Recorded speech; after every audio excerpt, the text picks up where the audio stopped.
Hari ini aku akan seanggun Yume-sama.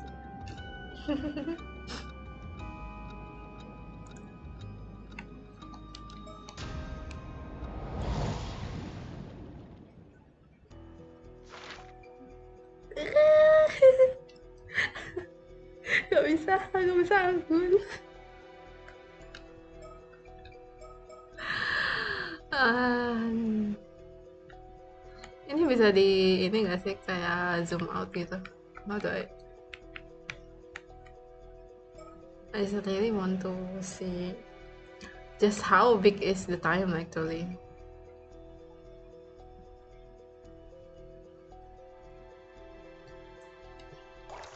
Well, let's have a little bit of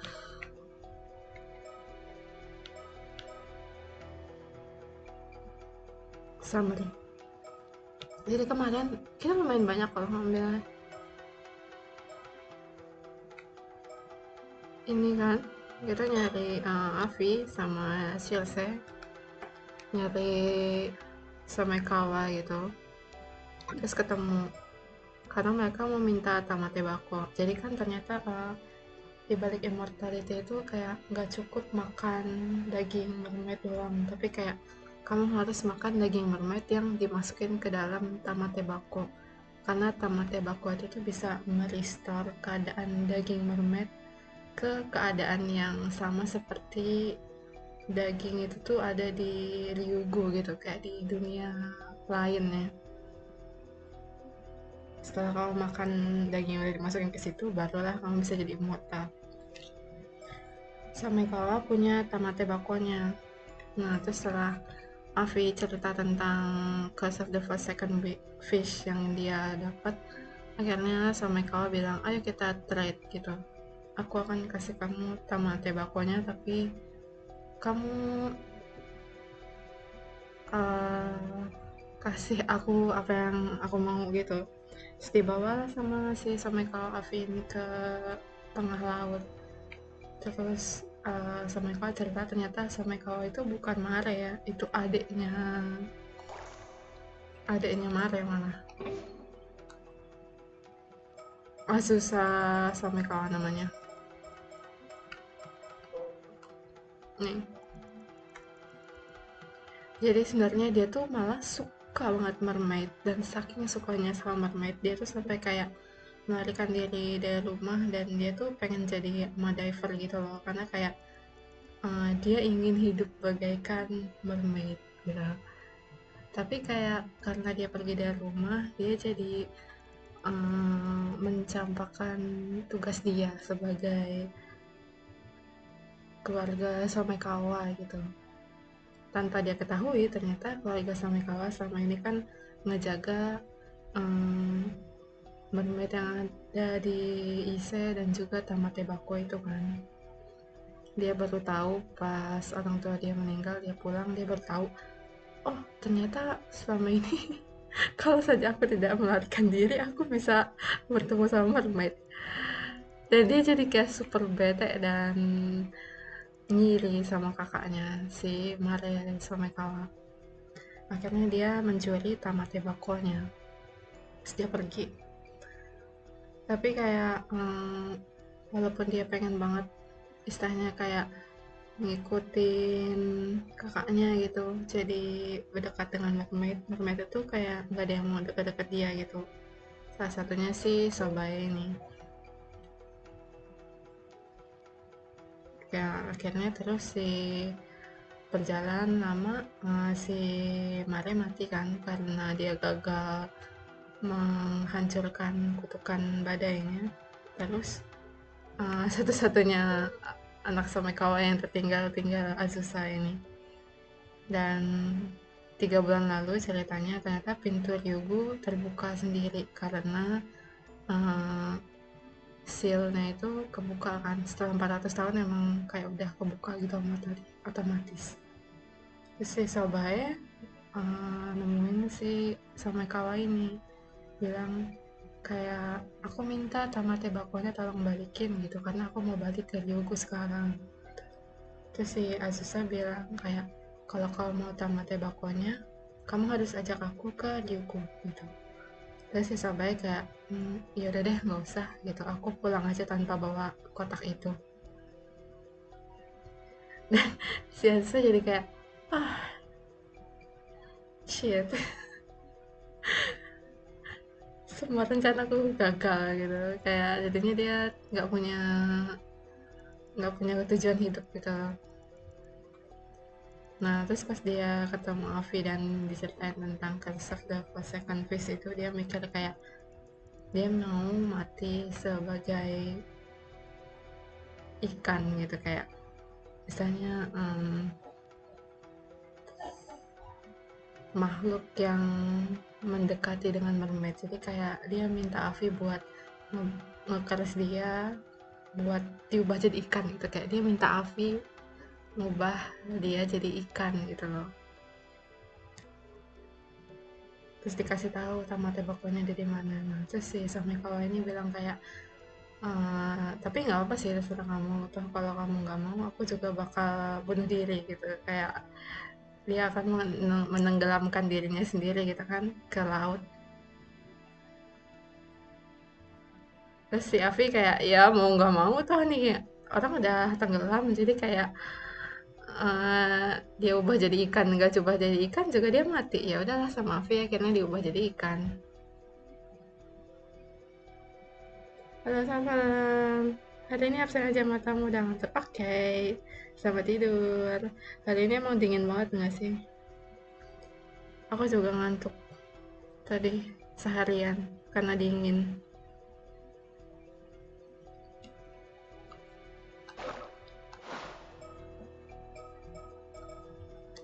Iya, terus ternyata kan ini kayak terjadinya tuh sehari sebelum hari H klimaks ceritanya gitu kan.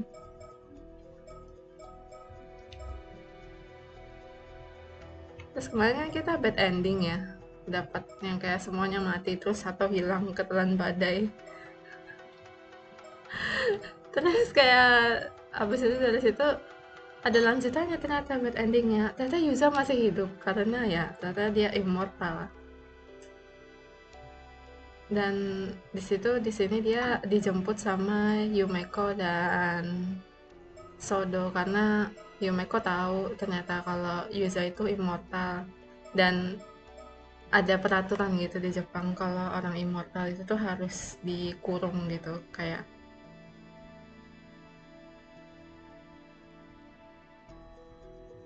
disegel. Jadinya akhirnya ya udah deh, kemungkinan di bad endingnya Yuza disegel. Tapi kemungkinan di cabangan ini kebukalah si cabangan ini, Vision of the Future, yang ternyata semua hal yang sudah kita lalui, playtimeku yang kulihat udah 21 jam itu, playtimeku demi apa udah 21 jam, ternyata itu tuh adalah eh, penglihatan yang Yuza dapatkan. Itu tuh belum kejadian gitu. Itu tuh kayak misalnya waktu pas di sini Yuza kan ditarik tuh sama Tomo Kazuki, karena terus dia melihat masa depan gitu ya, dia melihat masa depan dan semua bad ending ini apa yang terjadi. Jadi di sini di branch yang ini kita mencoba untuk memperbaiki keadaan supaya masa depan kita nggak bad ending ya gitu ceritanya.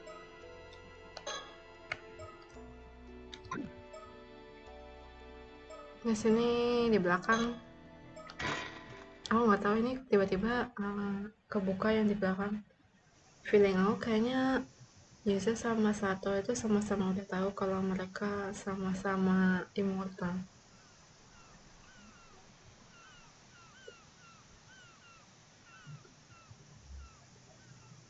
Huh? There's someone already here. How unusual. Oh, you scared me. Oh, pertama kali kenalan kah? Then I think anyone else wouldn't have. I didn't think anyone else would have come here. Oh, I take it I'm not welcome. I didn't think there would be anyone else okay either, so that makes two of us. So, who are you? I'm Yuza Minakuchi. I recently moved back to Kameshima.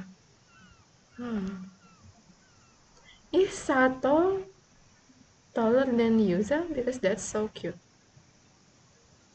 So, you're that old friend of Tsukasa, was it? Yeah, I don't think we've spoken before. You're Sato Shiranami, right? Mr. Wakamura's relative? Nice to meet you. Wait, how did you know who I am? That's kinda creepy. You're pretty much the talk of the town.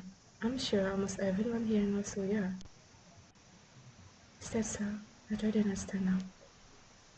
It's a small island, widespread greed, but who comes and goes?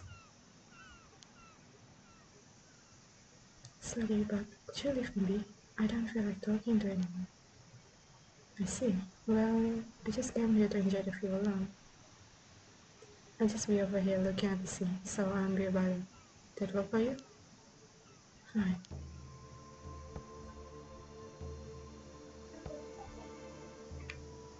What is this? Is this on top of the Kanteki shop?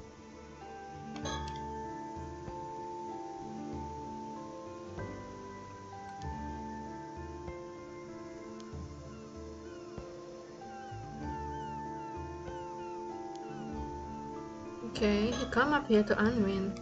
There are a lot of reefs in the area and the tide is strong, so it can make for tough sailing. But from here, it also looks as tranquil as can be.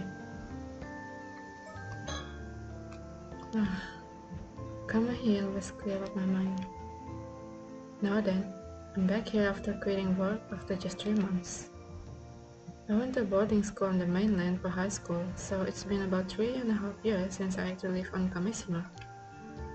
Nothing changed. It's almost as if time itself has stopped here. You could say that's one of the good things about living on an isolated island like this. But for me, that means it's just as uncomfortable as ever. Ever since the disaster 5 years ago, people here haven't exactly been subtle about avoiding me. Maybe it's a good time as I need to start seriously looking into my mom.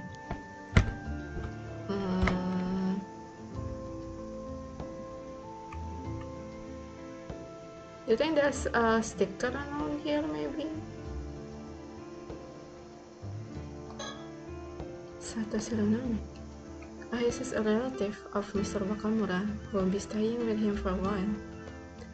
But apparently no one is relevant, so the island rumor mills has been working overtime ever since she arrived. Rumor mill? Things have calmed down a bit now, but when she first showed up, she knew so little about how things worked that the gossip was that she was some sort of sheltered princess. That she'd been raised by animals. Oh my god, everyone is so mean in this island. Even now, she spends most of her time cooped up at Wakamura's, so the mystery has only grown. I guess it doesn't really matter though. If she really is a relative of Mr. Wakamura's, I wonder what she's doing here. She's 17 just like Tsukasa, but it doesn't seem like she goes to school. I guess it doesn't really matter though. Is there anything that matters to you? Now that I have a better look at her, she's really tall. Maybe even taller than Azami, and she's 173. She's taller than Azami? Wow, Tsukasa. Tsukasa. Sato. She said she doesn't want to stand out, but that's going to be tough at the time. I'd rather not stand that close to her, to be honest. She's been staring at the silent sea this whole time. Could it be she sees something up there?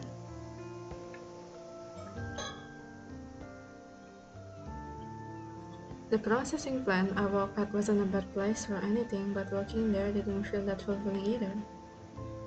I just happened to come across it when I was looking for a job. I've never really been sure what I want to do with my life.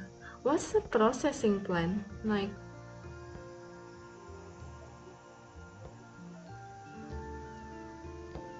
it's a does it produce energy?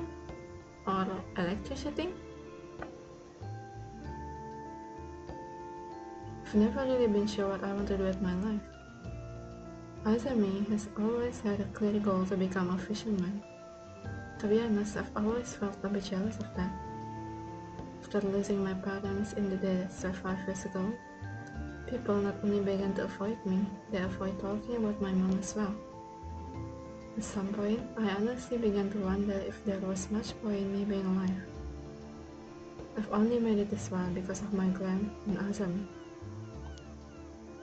I could never forgive myself if I met the two of them sad. They're the only reason I'm still here, drifting through life.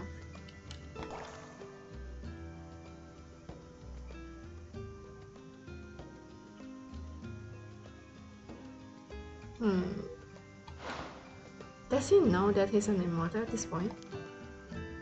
Not that there's much else I can do here. I've got to find some work here soon so they won't worry about me. I've always been good at swimming, so I've actually been thinking about ama diving as an option. I haven't gone swimming since the disaster, but I wonder if Gran would be happy if I followed in her footsteps and become an ama diver. Maybe I'll start looking into it in secret. Though I'd only been able to do it during the diving season, so I'd still have to find something else. What did ama diver do when it's off season? Should I wouldn't bother her? I should stop studying already. Okay. I originally came back here to take care of Gran after her injury, but her conditions improved a lot recently. She can walk around by herself now and has even been handling the cleaning and laundry. I wouldn't be surprised if she said she was planning to go back to diving. Kameshima women sure are made of sterner stuff. But I'm still worried about her. You never know what could happen after all. It seems she's been watching a lot of TV recently, perhaps because she's had to spend a lot of time at home. She seems a bit bummed that she doesn't have anyone to talk to about her shows though.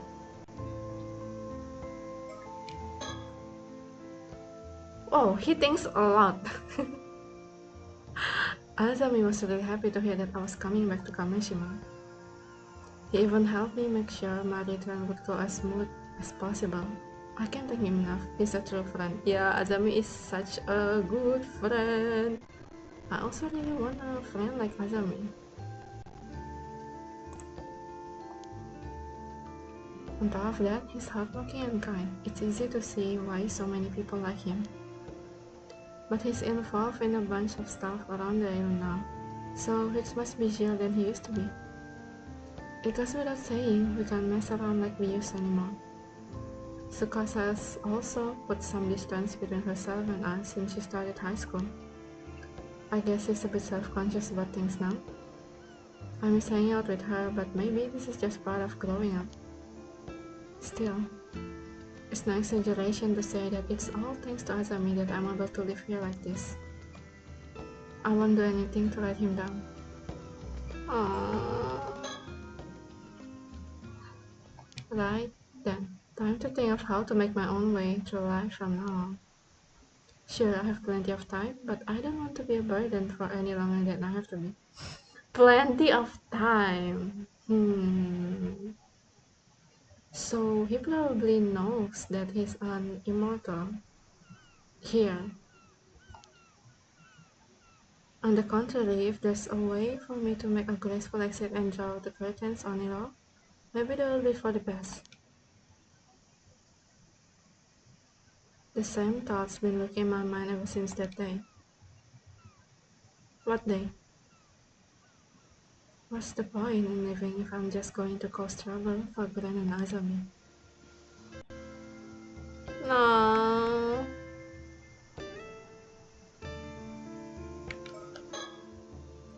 Time to think of how to make my own way through life from now on.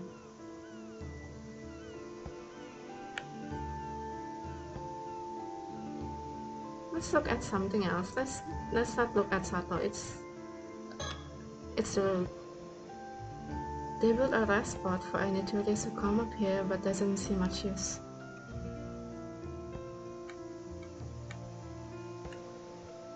Whoa! Why is she suddenly looking at me?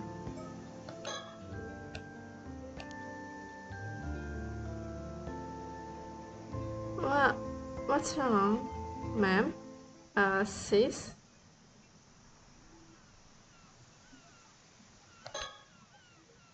Did you jump, didn't I? You did, actually. Of course you did. Anyone would be startled by someone sneaking up on them like that. Yuza is actually so funny. At least you admit it. You can consider that a payback for before. Anyway, did you need something? Alright, I can focus with someone else around the house, so I want you to leave. She literally just told him to leave. I mean, you can just leave, like...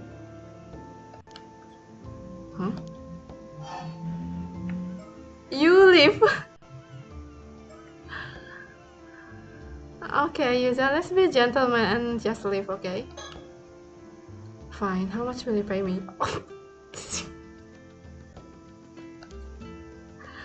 Money, is it? That's all you really can't think about. Money, money, money. Very well, a string of 3,000 cash coin, and that's my final offer. You won't get a single drop more out of me. Oh my god, girl, you're showing your age. What? Who even has an ancient currency like that anymore? And wasn't that the bounty for Imago Yoshimoto-san? How much money do you have? How how did he know that that's the bounty for Imago Yoshimoto? 3,000 cash coin.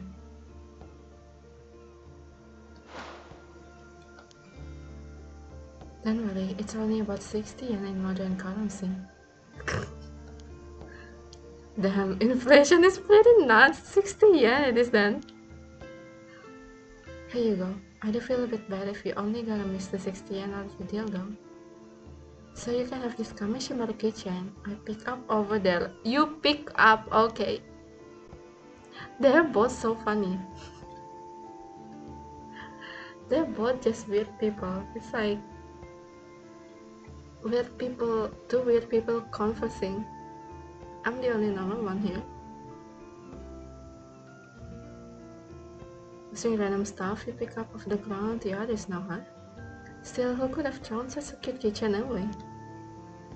I feel bad if it just left on the ground, so I'll leave you off with this. Keychain acquired. Is that going to be useful? I'll be on my way as promised then. Sorry for the interruption. Sure. Huh? I see, so that's how is it, huh? Is something wrong? Oh, no, I was just thinking it must be pretty rough. Yeah, pretty rough, alright. It's none of my business though. Why? Whoa, how am I supposed to say to just walk away after you say cryptic stuff like that? But if no answer are forthcoming, I'll simply have to be on my way. Where? Oh, so she found out here that he's an immortal. Okay. No, kita ada lanjutannya ya. Finally, my favorite duo.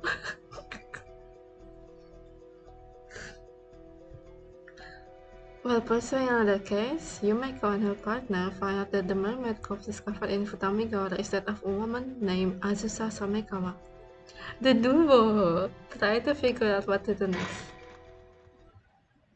We should upgrade it to trio because I'm applying as an assistant number 2.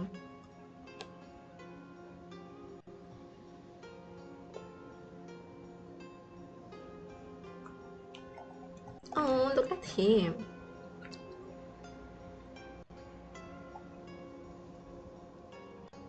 I wonder if we can find other immortal using these eyes. Like immortal NPC.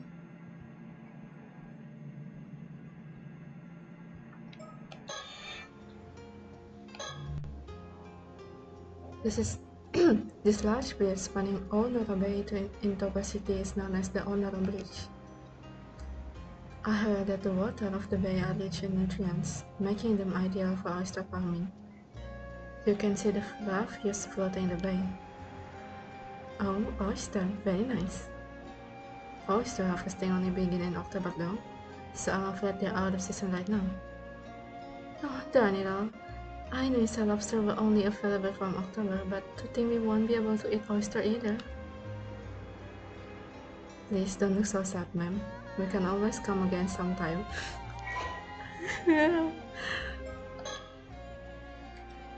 I need a sodo in my life.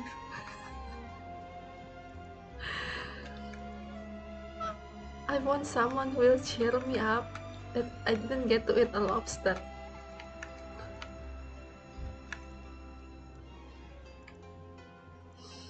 Notable for its distinctive white art, Onora Bridge is 196 meter bridge. It was built to have no column, allowing ship to pass beneath with ease. Oh.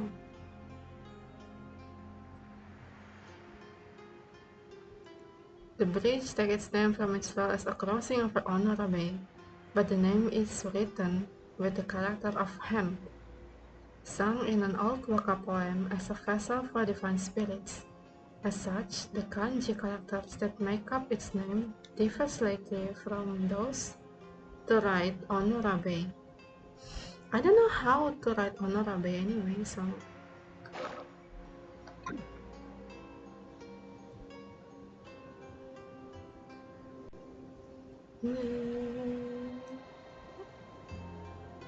Have I tell you that I really like Yumiko's theme song? Sodo gives off an impression of being all business, but he often goes along with any suggestion I make to stop and take in the scenery. Ah, yeah.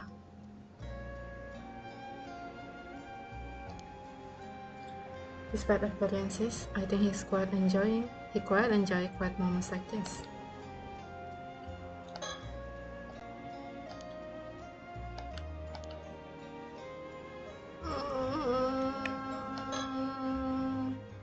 After discovering the mermaid found in Tamigara, this morning was in fact summoned to our strand-filled corpse. We headed to Ichika town for further investigation and are now on our way back. This feels like as good as an opportunity as any to take stock of our current position and talk about our next move. Please be quick, ma'am. Tonight, there's a big storm coming. As for why we're currently standing in the middle of a bridge, our driver overheard us talking about how impressive the scenery was while in taxi on our way back from Ichika. They kindly agreed to wait to allow us to walk a bit and take in our surroundings from the bridge. What? They're so kind! The view really is amazing though, and the bridge itself makes for a magnificent sight. It would have been even better if we'd been able to enjoy a fresh oyster on top of that.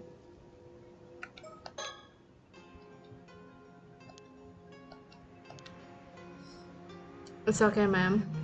We'll get to enjoy fresh oyster after this. Now then, as much as I like to relax and enjoy our surroundings, shall we take this chance to review the current situation and talk about our next move? A sound idea, yes. First, Detective Ide contacted us this morning, informing us that the Mermaid Corps had WhatsApp in Vital Mindora. Oh yeah, this is Somiko.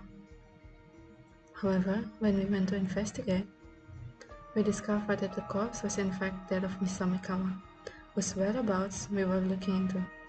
She had been transformed into a fish by a curse. Quite a troublesome development. She was shaping up to be a key figure in a number of accidents. With that in mind, the most likely culprits are the two foreigners we ran into the day before yesterday in Ichika. Yes, one of them was seen talking taking Miss Omekawa out to the sea by boat. I regret not doing more to pursue them, but at the time it's possible we could have saved her if we had. I'm sorry, that was poor judgment on my part.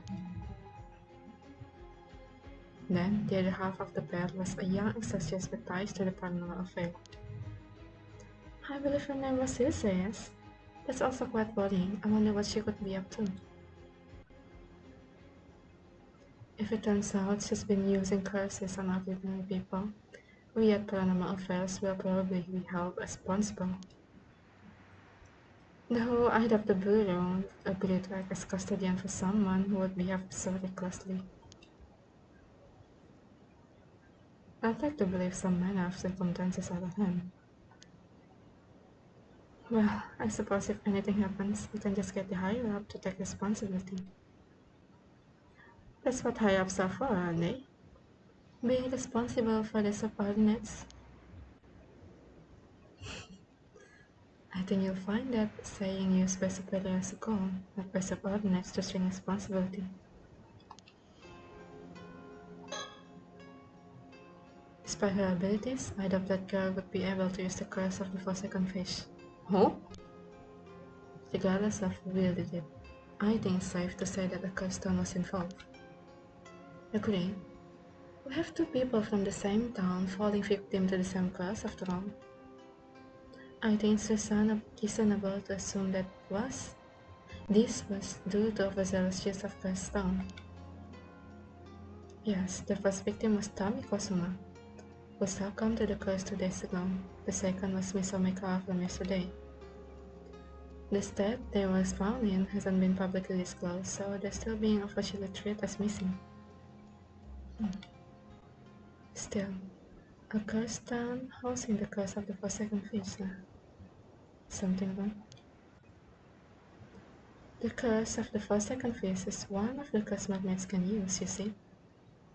For it to have become a cursed stone, the mermaid in question must have experienced overwhelming resentment. An example might be if they were killed or bearing powerful grudge against someone. That sounds like what we are even needed.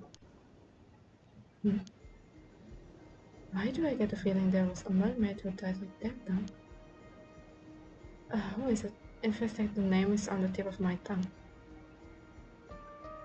Could it be Mary from that time? Though I imagine many of your older memories have faded by now. Wait, I thought she's not an immortal.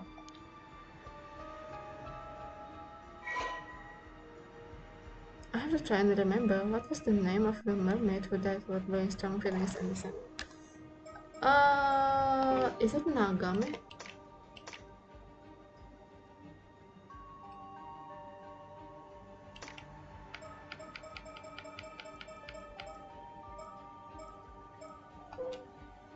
Oh, Hayase.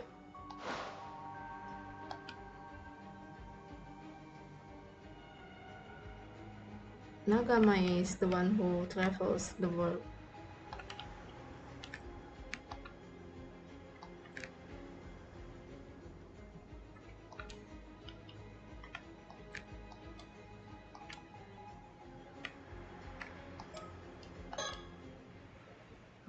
Hayase? That's right, her name was Hayase. I can't believe it. I'd completely forgotten, but it just suddenly popped into my head. Oh, there was a mermaid who died like that, was there?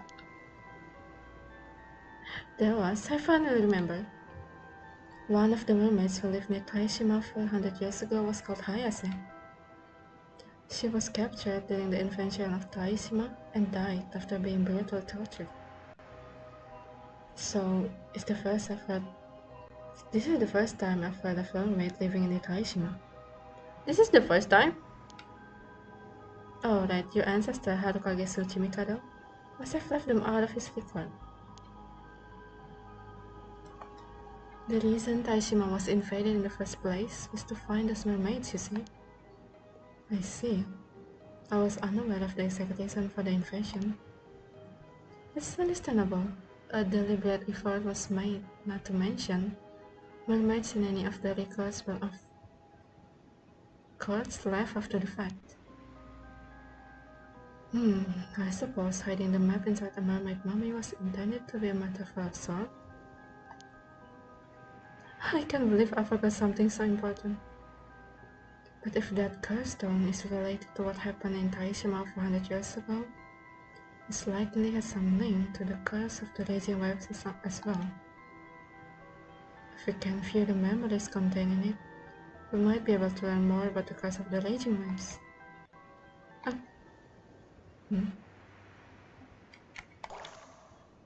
Ah. I wonder, could the keepsake Haribagi left behind using the map have been the curse stone housing the curse of the second wish? I see, that's certainly a possibility. In that case, it's just unthinkable someone might have gotten hold of it recently, and there's a high chance it was those two foreigners. Alright, we've narrowed down our focus. It seems a change in priorities is needed. Let's find the curse stone for the curse of the Forsaken Wish as soon as possible. That should be the most efficient course of action, I think. Agreed. It's increasingly likely that the pair of foreigners have the curse stone. Yes, we could just go to Ichicaves to see if we could find any leads on where they could have made it. Unfortunately, we weren't able to find anything promising. I wonder where they could have gone. We also still don't know why they approached us with Somekawa. Could they be after the Mermaids rally? If I'm not mistaken, that girl still said it mentioned the relic. Would they look into it?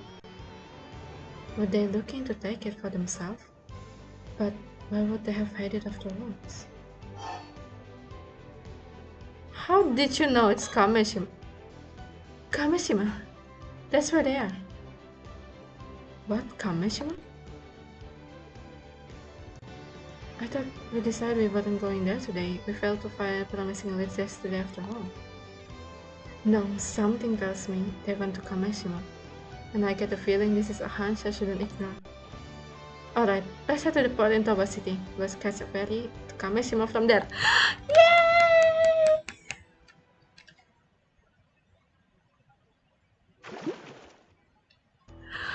Oh my god, everyone is going to meet in Kameshima.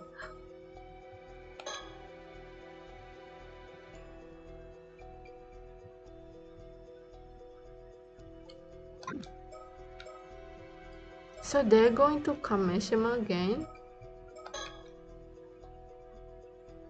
Oh, no, this was the morning. The morning of the 7th. And then they met Yuza in the afternoon.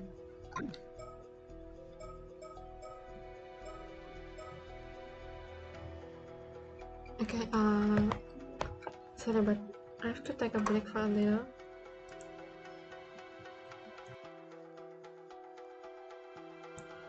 Give me, I don't know, maybe 20 minutes?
I'm back. Tepat waktu nggak sih? Wah, masih ada sisa 2 menit kalau kayaknya.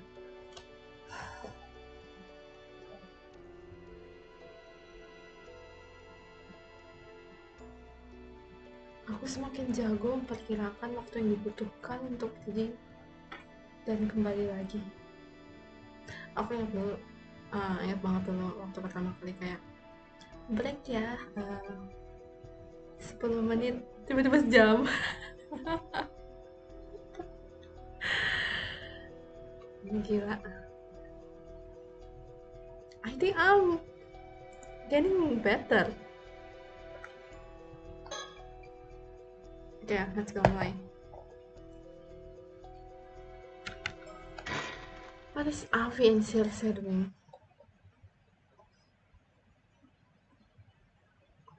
Huh?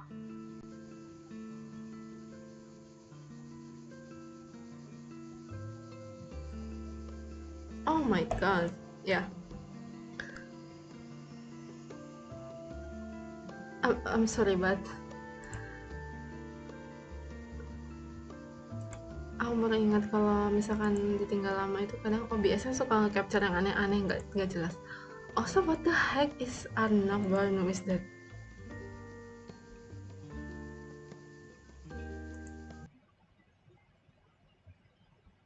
Kaget.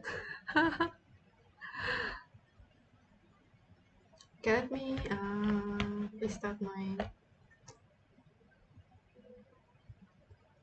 OBS game capture first. La, la, la, la, la, la.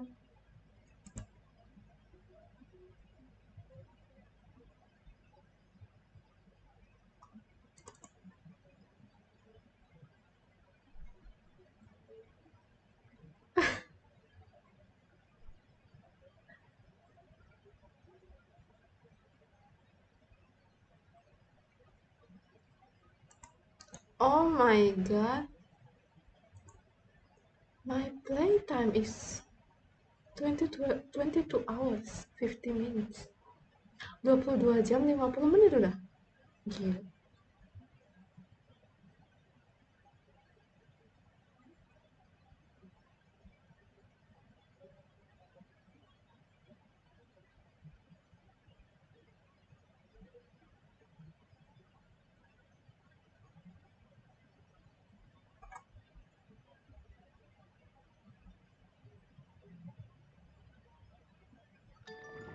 Okay, is it capturing properly? Please, please, yes. Come on, come on, come on, come on, come on, come on, come on. Tinggal 1 jam lagi waktu kita.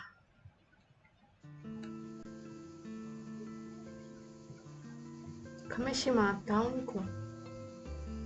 This is where we met with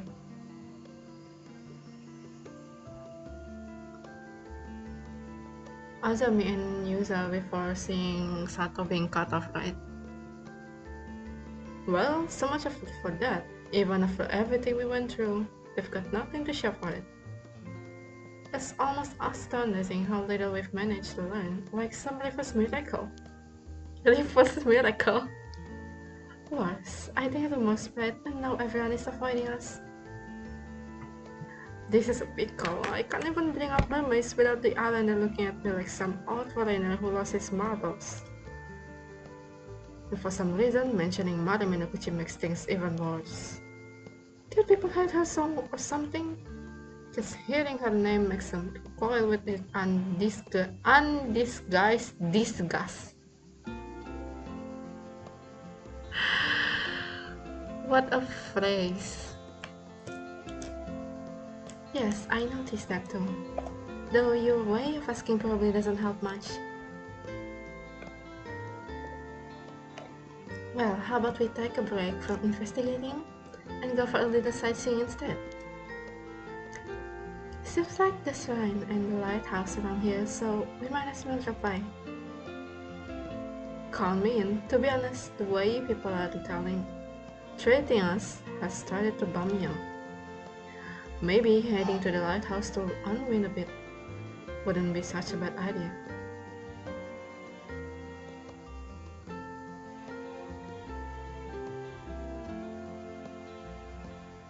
I didn't even get to pick, like, it's like the game telling me to go to the jetty and then,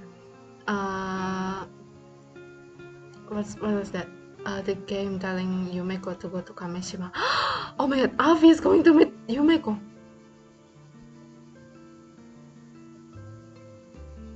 Is the game going to end? No, we must go to the jetty and that's that. What? Don't scare me like that. What's gotten into you all of a sudden? The wave of the yearning soul keeps crashing against my chest, insisting I seek out the shore. Right, sure, the usual then. Oh, I just know something. Well then, off we go. Is her name really Siapa? I saw someone call her Cersei. Maybe I should really check.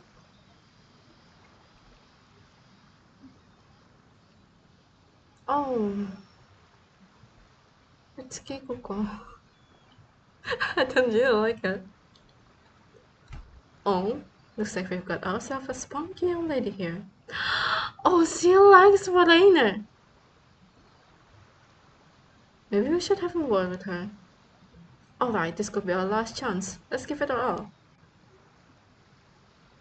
Excuse me, could we speak with you for a moment? Seriously, no, there's no way she'll want to talk to us if we're that forward. Foreigner visitor? How unusual. And your names are Aven Sensei? Welcome to Kameshima. My name is Kikuko. I'm a diver. Kikuko, I'm a diver. Such a pleasure to meet a charming young lady in a place like this. Charming young lady, you say? Oh my, well, now you're allowed to ask me anything you like. Items? Oh, he had everything.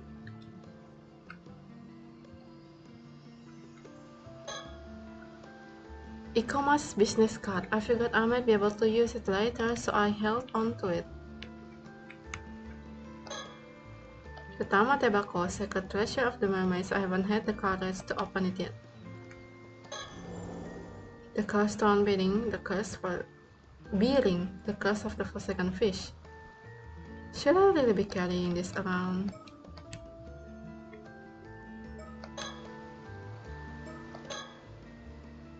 Why did I feel that sudden urge to go to the jetty earlier? Thanks to that, we ended up running into Kyoko. Come to think of it, I completely forgot about the steel-stud mirror that Ikomo told us to look for. Guess I'll just try my luck and ask. Okay, steel-tied mirror. That's probably Sato's mirror, right? This jetty was built to break the waves, so fishing boats can come in safely unload their catch. Then I suppose jet planes have nothing to do with it. No, not at all. The structure over the distance is called a breakwater, but to keep the waves out? Built to keep the waves out. Seems like it's also a popular fishing spot. But do we find stickers? There's so many stickers I haven't found. And I feel like I've gone everywhere in this game. Who would have thought? Seems like just bluntly calling out to her was the best approach after all. The image of a polite and piece of Japan I've been holding on to for so long is starting to falter.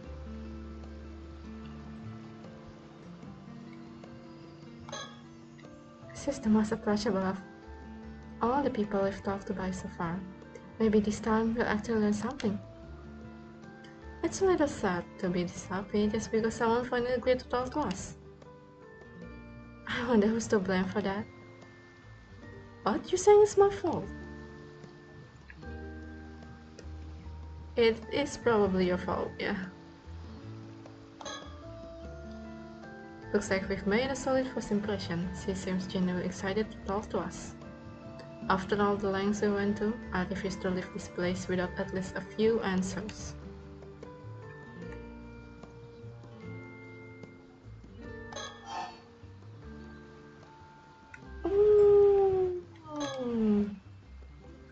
This may be a bit of nowhere, but you don't happen to know anything about mermaids, do you? Mermaids? Oh, so you do know something. When you say mermaids, you mean mermaids, right? The mythical creature? Precisely, the very same. Rumor has it that this island has some kind of secret connection to mermaids, but I haven't been able to ascertain whether it's true or not. So, tell me, any mermaid secrets about? Are you saying you really come all the way out here to look for mermaids? More or less, so any information you might have would be a huge help. Sorry, I don't really have anything for you, but I do happen to be a little interested in mermaids myself. Fantastic! Another fun entrance by the mysterious. They say that eating the flesh of a mermaid will grant you immortality, right? That's right. Could you perhaps be interested in immortality as well? I guess so. Not for myself, though. Oh? Wait, so Ikoma is not an immortal? Why does he use the name Ikoma? So you mentioned that this island has some sort of connection to mermaids? More than just a little interested, are you? Well, in fact, right here in Sebei, there used to be... He's just going to spill the beans like that. Wow, so mermaids used to live in this Taishima place? So you think there may still be some clues here in Kameshima that will lead you to the mermaids in the Yugu? Nail on the head and right on the button. Unfortunately, I can't say that I've heard any mermaid stories on this island before. Pity. Wait, are we Yuza? Am I Yuza? Is Yuza directing all of this? Is he telling everyone to go to Kameshima? Unfortunately, I can't say I've heard any mermaid stories on this island before.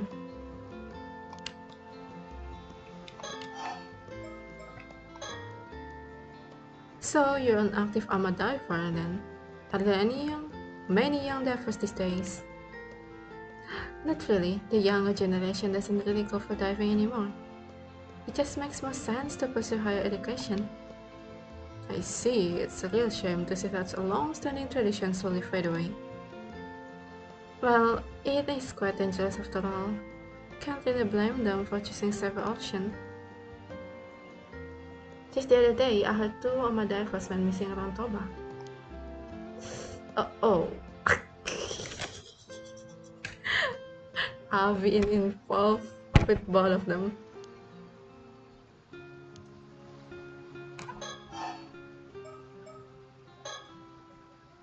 Speaking of ama divers, I heard ama divers have a legend that if you go diving around here, there's a chance a Tomokazuki might emerge from the depths. Still say enough with the ghost stories. You sure know a lot, don't you? You're right, it's a well-known legend. Not that I've seen it with my own eyes or anything. Don't know anyone who has either. Huh? Maybe your Seiman and Doman symbol have kept you safe? Oh, those? I don't have any. I don't really go in for superstition like that. Are you really okay without them? I think it's no more than an old tradition, meant to remind us not to forget our gratitude and respect towards the sea. All those old-fashioned rules and traditions, don't you think it's about time for a reform? But isn't free diving close to a Shinto ritual and spirit? Isn't showering reference and offering to the sea god crucial? Oh, you clearly fall for a foreigner. I'm impressed. But I believe it's exactly because of tedious custom like that. One that young people are losing interest in diving. We should keep up with the times, otherwise there's no time this tradition will suffice. There's no way this tradition will suffice. Well, now that's very level-headed thinking. Maybe it's because I'm part of the so-called new generation. Some people don't like my attitude, but I get the job done.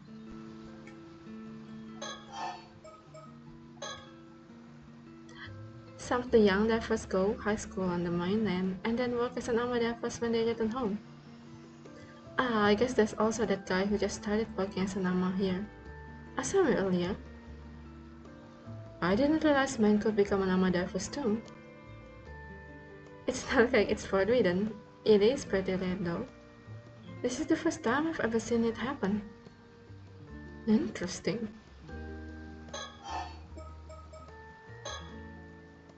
Oh, right, actually, there's someone we're looking for in this island. Would you mind if we ask you about them? Sure, who is it?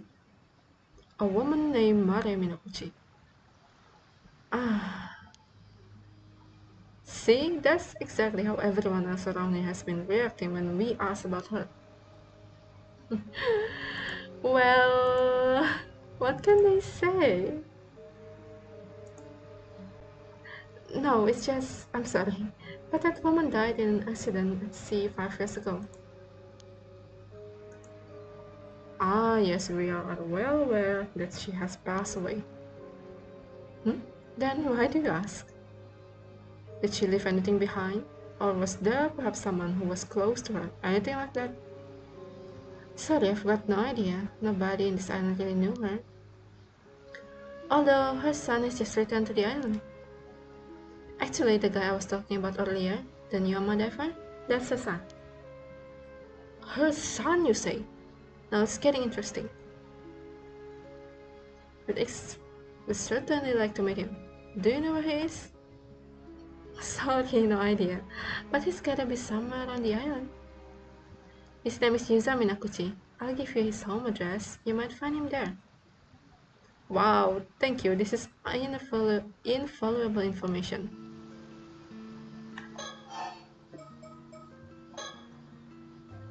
By the way, you wouldn't happen to know why everyone frantically dodging our questions about Mare Minakuchi, would you?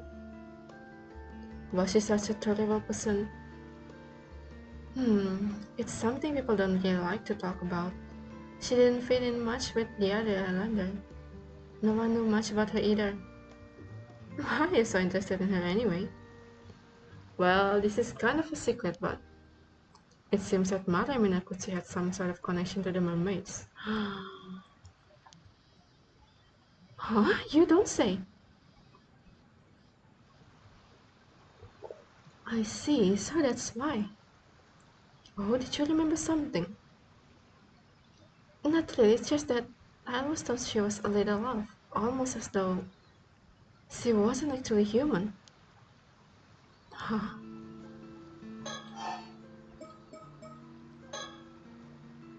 So you're saying Mare might not have been a human after all, that she was actually a mermaid? Huh? No way, I was just joking. Seems kinda weird, sure, but a mermaid? That's a bit far-fetched, don't you think? Right.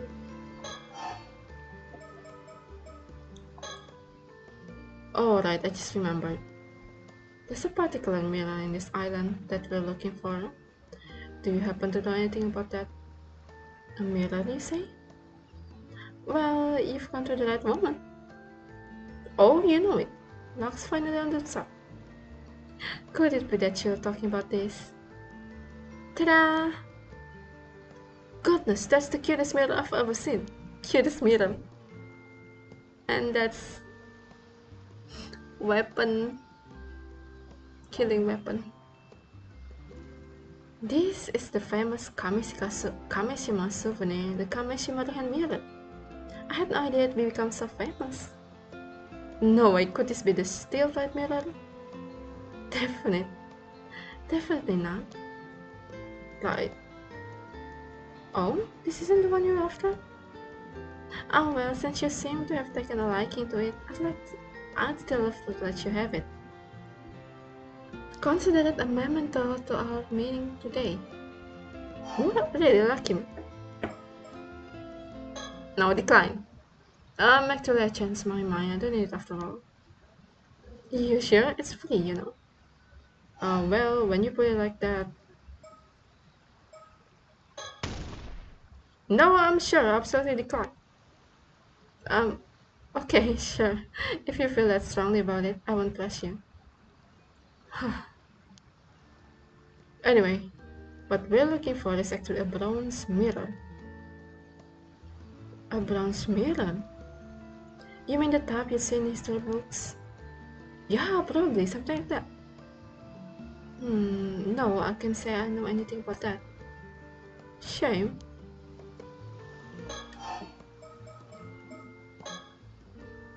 I've never heard of anything about a bronze mirror on this island.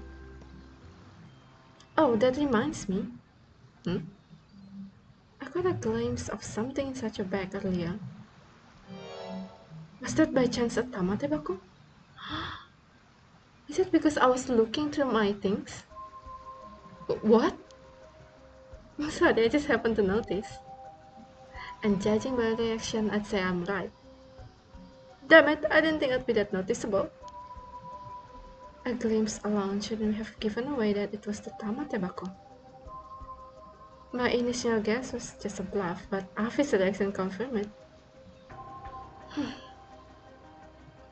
Avi!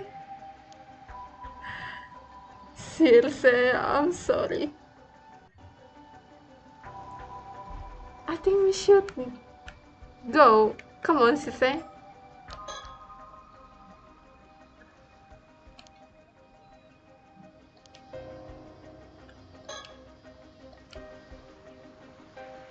The supernatural may be involved in here. Oh no, she has that. Be careful. Of course.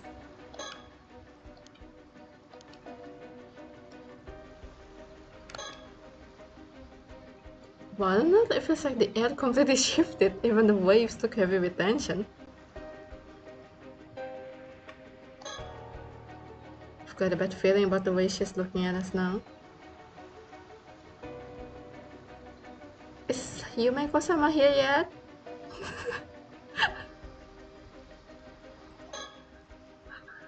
Kikuko? Why didn't listen to Tamatebeko? Sangka mentioned mermaid treasure, right? Why, you're well informed. Would you be willing to hand it over to me? I'll make sure it's worth your while. Huh? You see, I know someone who's ridiculously rich and in search of an life. They'd be willing to pay a small fortune for that thing. Small? Why not huge? They're over the kind of money you probably only get to see once in a lifetime, so what do you say? Whoa, slow down. Avi? Much more than some third-rate writer like yourself could earn in a lifetime. I don't know what you could possibly need to Tamatepako for anyway, but wouldn't you like to move up in the world? I believe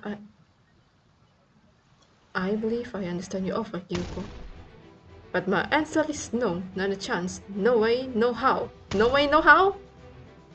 It's never been about money, it's about the thrill, the adventure. Adventure? Exactly, embarking on a journey to unravel the secrets of the mermaid's immortality.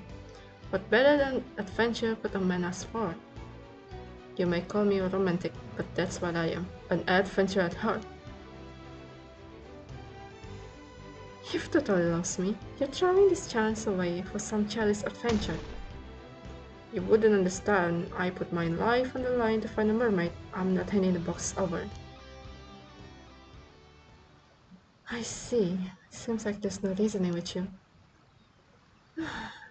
It's so much easier if you had it. Why did you have to reface the mirror? This would have been so much easier. Huh? Oh, the mirror, I don't know, just felt like the right thing to do. What do you ask? Are things not going as planned? Ugh. Sounds like if we had that mirror on us, you would have been able to steal the tobacco. I'd like to get more information out of her, but it seems as though she's plotting something.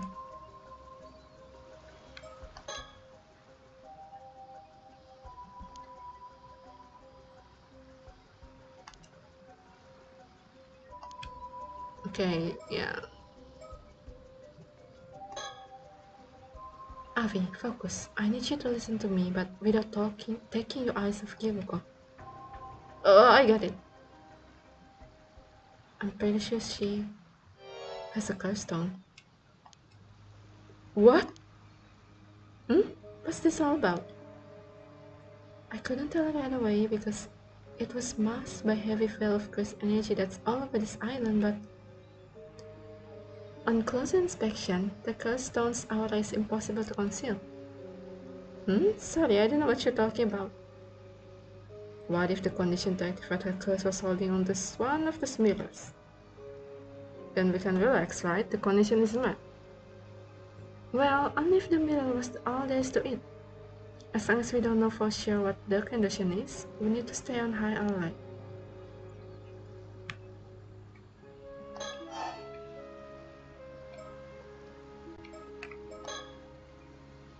So, why don't you enlighten us? Who told you about the tobacco? Who knows? Think you'll get it out of me, that attitude? She hasn't given up on the tobacco.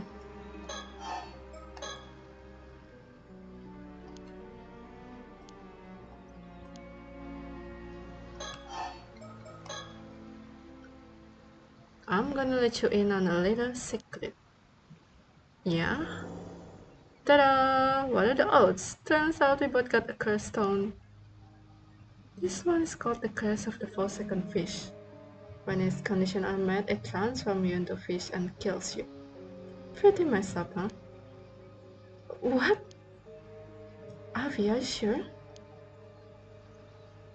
You're planning to use your curse stone on us to steal the tobacco, weren't you? But your curse stone requires us to have one of those hand mirrors, am I right? On the other hand, I can use my curse on you whenever I so please. You're bluffing. Your curse stone must have a condition too. Yeah, who's to say it hasn't already been met? Now, cease your scamming and tell us what you know. Cease your scamming.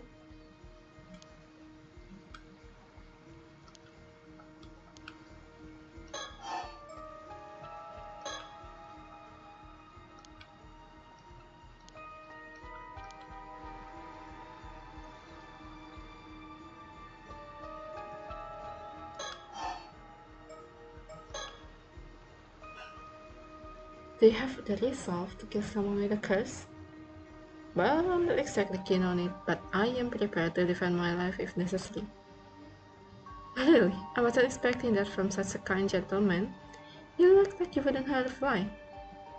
Indeed, my heart is pure, but trust me, I'm quite capable.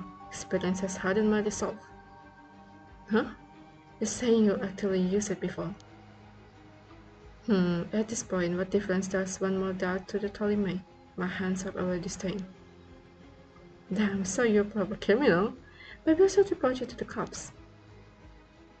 Be my guest. I wonder which is faster, my curse or the phone call. What about your young lady? What about your lady friend?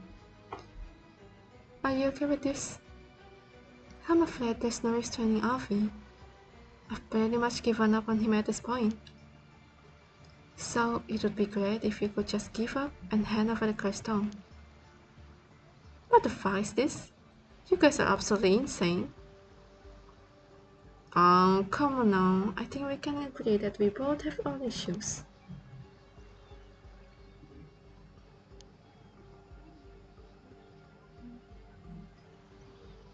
Good job, sister, making her believe I've lost it. Very convincing. Actually, maybe a little convincing. Does she really think I'm that crazy?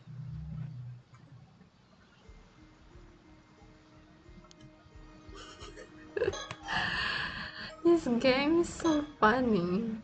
Right? Look, seems like you just asked that set on the Tamata Peko as I am. Stand off won't get us anywhere. Why don't you tell us your motivation? Maybe we'll be able to find a compromise. Compromise? Say, for example, if granting your wish were to stir the spirit of the adventurer within me. I cannot hand over the Tamatebako, but perhaps I'd be willing to let you borrow its power of immortality. I've got no romantic tale to tell you. I told you, I just want to get rich person. I just want to get that rich person what he's looking for so he can see how important I am to him. That's all there is to it. Oh, important you say. How's that? Because I'm his illegitimate child.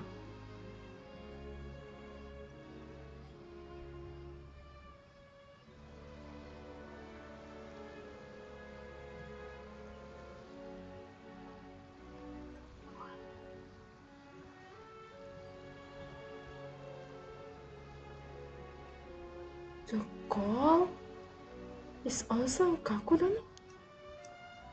Oh, but he simply refused to admit it. Whatever I do, he won't even acknowledge my existence. I mean, just look at me. I must be a disgrace in his eyes. But a woman like me shouldn't be wasting her life away in some backward island. I was born of a noble blood. I wasn't meant to rot in this miserable place. If he cast me aside and refused to even acknowledge my existence, I'm humiliating. It's humiliating. So your father is some rich man? Yeah, there's hardly anyone in Iseshima who doesn't know the name Yoshiatsu Yamashina. It's a noble bloodline stretching back to centuries. And here I am stuck in this wretched life. That's why she had Tsukasa so much. Because Yamashina actually loves Tsukasa. Yamashina. I've done everything in my power to earn his recognition. I gave it my all to make it in the big city. And for what? Nothing, I just woke up. In the end, I had to come crawling back to this island trying to make ends meet as an Nama diver. But I still kept telling myself that someday, somehow... I see, so you figure that since Yamashina is seeking immortality, you could leverage the box to get what you want at the same time. Yeah, I used to work at this small company. The young CEO of the place is basically Yamashina's protege. I guess he felt sorry for me, so he let it slip that Yamashina was after immortality. Interesting. And was he the one who told you about the curse stone and the Tamata Bako as well? Yeah. Since even Yamashina doesn't know about this, he suggested I use it to my advantage at take the credit. He gave me the curse stone and told me to use it wisely. Originally, I had planned on offering something different to Yamashina, but now that I've got a chance to meet But now that I've got a chance for the Tamate Bako, that's my best option. Oh, how intriguing. So you wanted to trade the Tamate Bako for Yamashina's recognition? That's right. See? I knew we were never going to find a compromise. True, it's a compelling story, but it's missing a certain advantage allure. That company president you mentioned, how much you know about the Tamate Bako and the curse stone? Just who exactly is he? I was wondering the same thing. Of course you were. He's an incredible person after all. Mr. Kipei Ikoma is an amazing man. It's thanks to him I got a chance to make my dream come true. I knew it. Wait, so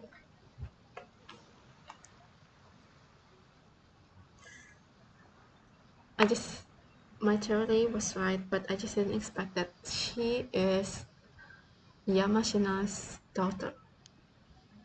Oh, did you just say Ikoma?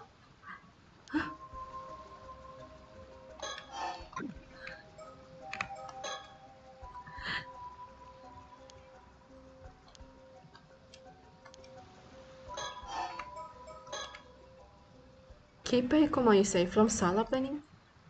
Huh? You know Mr. Ikoma? Indeed, just met him the other day. In fact, I even got his business card. Huh? You have Mr. Ikoma's business card? Wait, then that business card you took out earlier was his? That's right. Want to see it? No, it's fine. You hold on to that.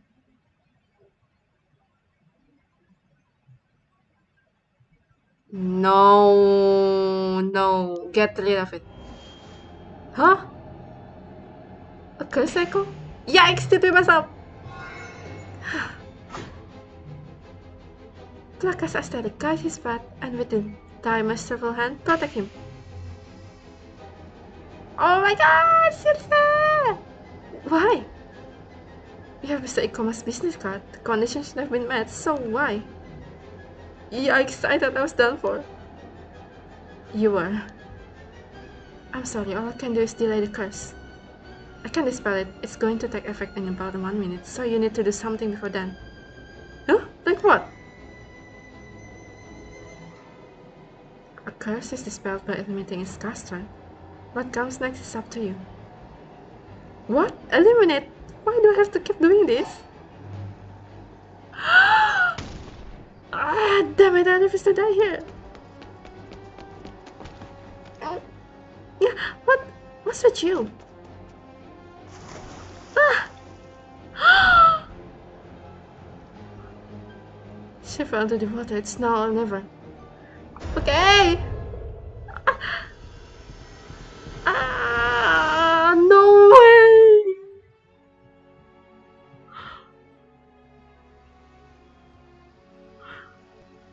Can't believe he's the one. Oh my god, I can't believe out of all of these people, the killer is Avi. I mean,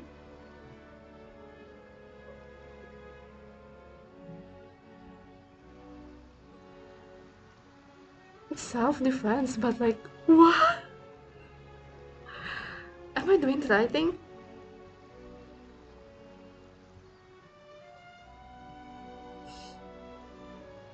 I retrieved the curse stone from the ocean. Are you alright, Avi? Well, I barely made it out alive, but I can say I feel particularly good about this. So it had to come to this. No turning back now, it seems. This is what happens when you deal with curses. They might turn back on you at any moment. We should prepare for that. Understood. So what about the curse stone? What's it like? Yeah, about that. Huh?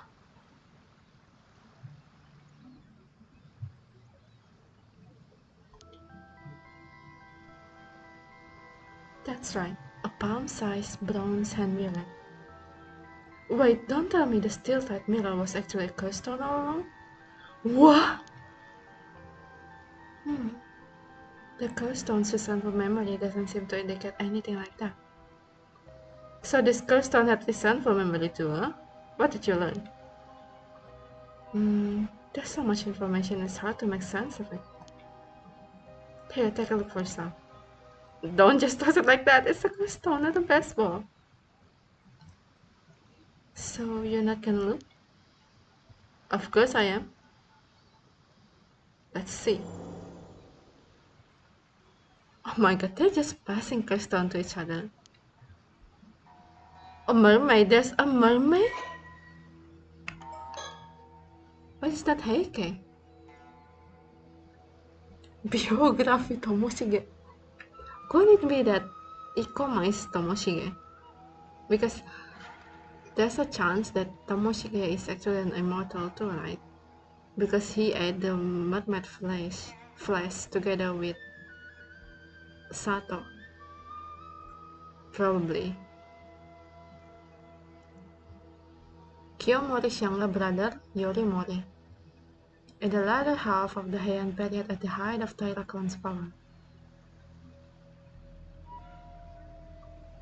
Although his father, Yorimori, was the only child born of the official wife of Taira no Tadamori, part of the main lineage of the Taira clan, he maintained a deferential attitude towards Kiyomori, a stance that made Tomoshige regard him with contempt and fueled his ambition to one day stand at the head of the Taira clan. He also believed himself to be the rightful heir to Nukemaru, a famous sword that his father had inherited as part of his birthright. Oh, there's Sato!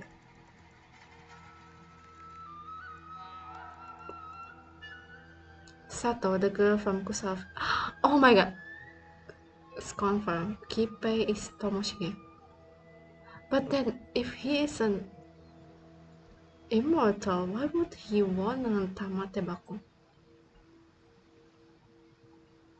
No. That's because he only has 2 days left to live, so he wants another 800 years probably.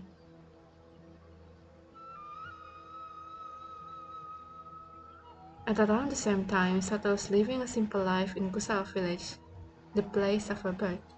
One day, she happened to encounter a visiting Omnyoji and was offered the chance to work at the Bureau of Omnyo in Kyoto. Sato readily accepted, having always felt out of place in the village due to her faint spirit sense, and left Kusawa to work in the Bureau of Omnyo as a maidservant.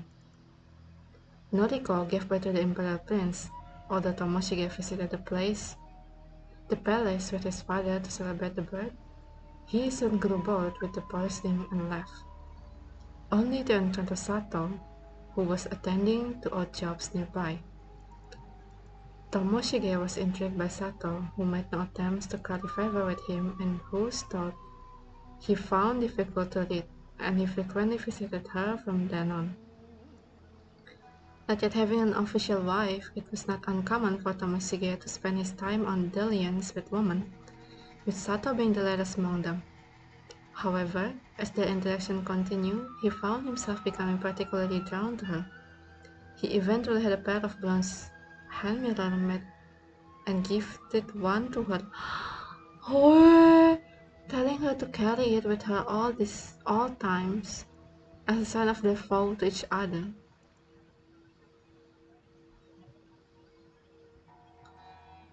But the Sato loves Tomoshige though.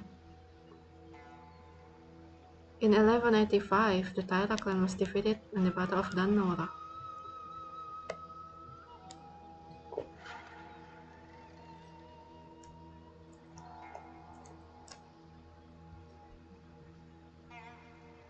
Okay, he was laying low in a remote village in Ise with Sato. Although initially terrified of being hunted down by soldiers of Minamoto clan, Tomoshige regained his sense upon seeing Sato's unbroken composure, now believing that it lay with him to restore the Taira clan as one of its sole survivor. He swore an oath to his fallen clan that he would see its rise one day.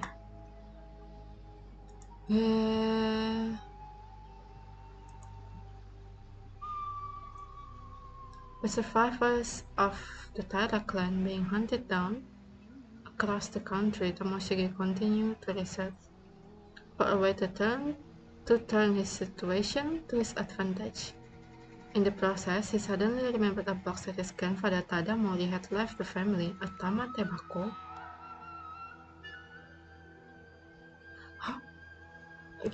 How did they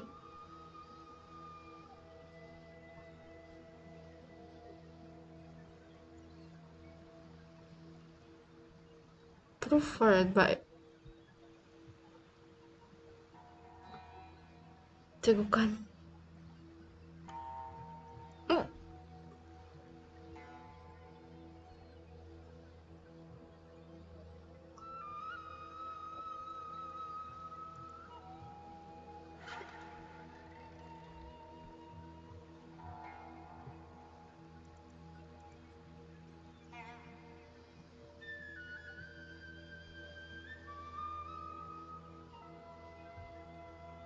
Oh, oke oke. Jadi walaupun daging mermaid itu bisa bikin immortal, tapi katanya juga beracun. Makanya banyak orang yang nggak mau makan.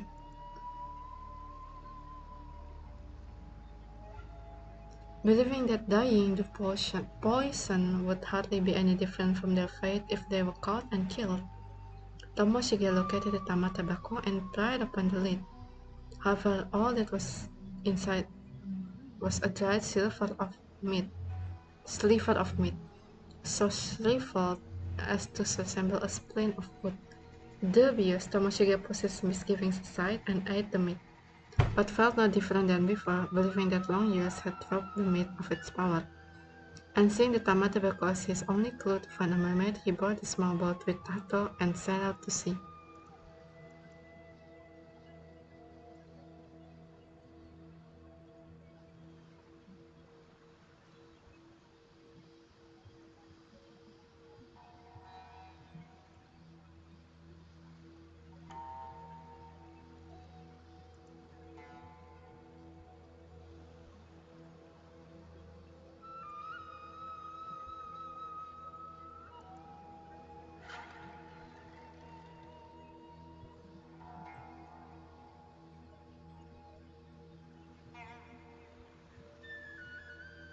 Oh, a mermaid! They found a mermaid. Climbing into the boat, the mermaid screamed for them to give back the box before suddenly laughing at them. Too stunned to think clearly, Tomoshige drew his sword and sliced the mermaid. There was a dull sound of blades slicing through the flesh, and the mermaid let out a piercing cry before diving back into the water and fleeing the area. Still trying to process the sudden turn of events, Tomoshige glanced down and caught sight of a small piece of the mermaid's tail.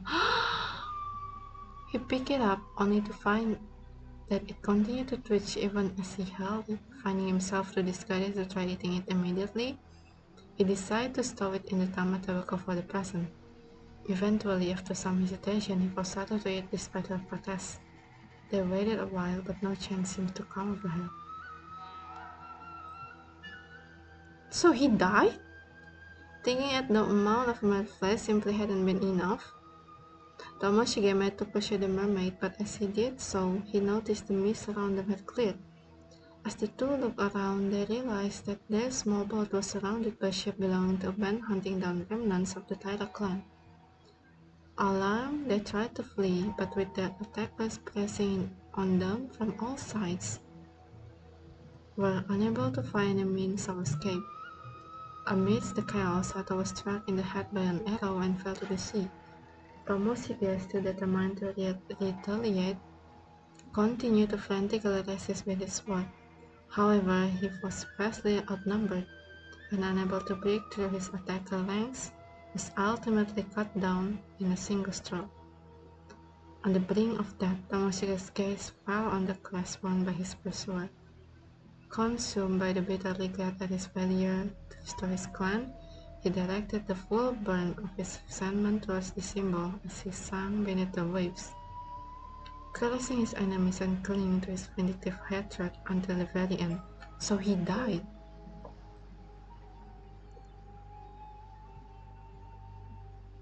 So who the heck is Ikoma? No. I think he's alive, but he's... How come he's alive, but a curse is born out of him? But it's Tomoshige's feeling of malice and resentment when he was struck down 800 years ago, so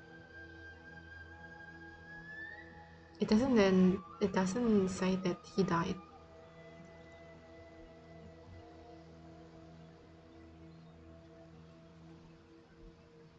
No, it said he's killed. The curse uses a specific symbol as its target and kills those who carry the symbol within the area specified by the user by cleaving them in two. Its effective range is several hundred meters. Symbol?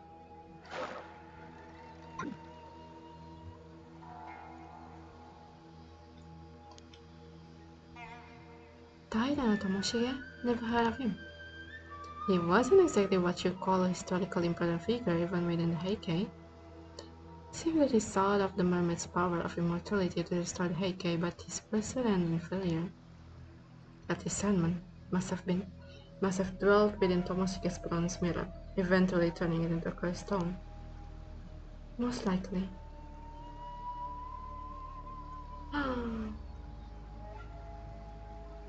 What is that symbol though?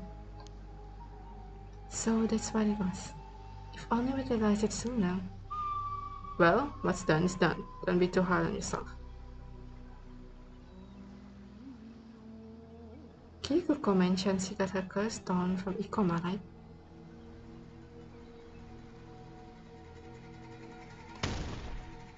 That Ikoma guy is seriously dangerous. That was way too close. Good thing we were cautious, especially since it seems he's after the Tama tobacco too.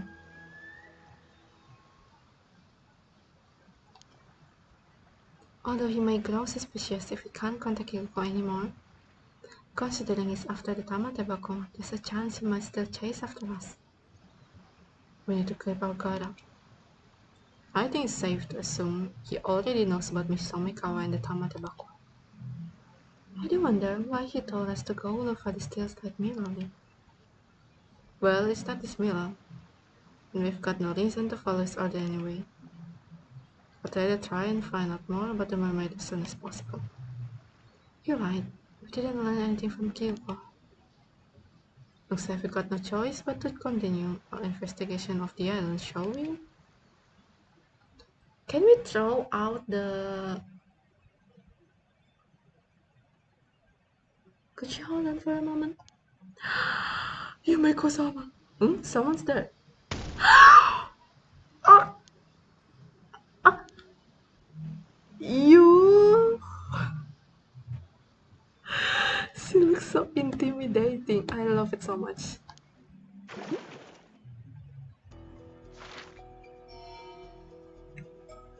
Is that a... Oh. What's the difference between the cloudy one and the not cloudy one? Oh, this one is... We get this one from the collection.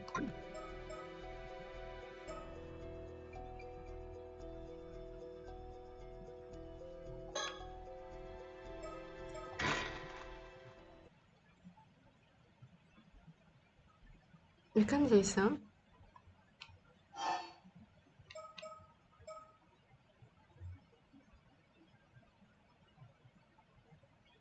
With mirror?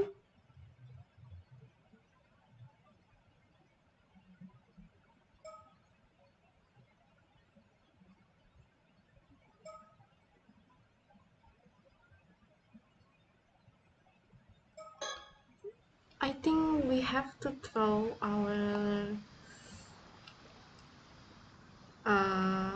what was that?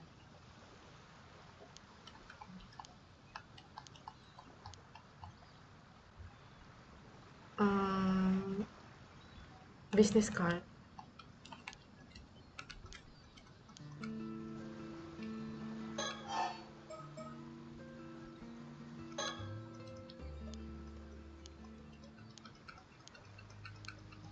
I have to think first.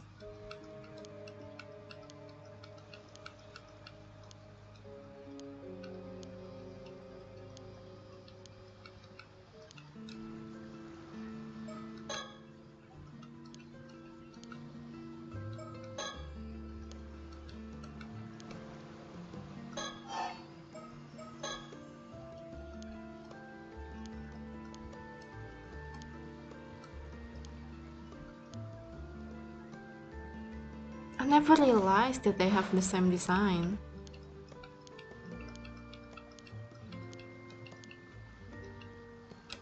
Do you think that we can do a standoff with a mirror?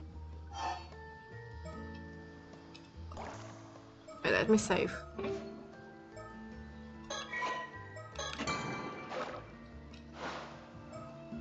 I'm gonna decline first.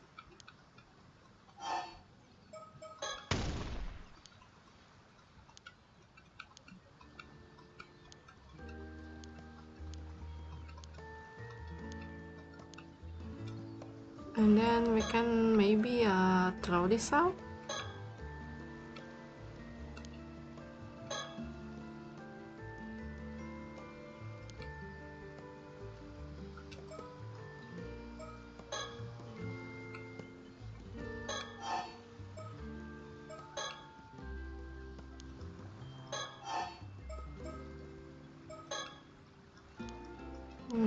No, we can't throw it.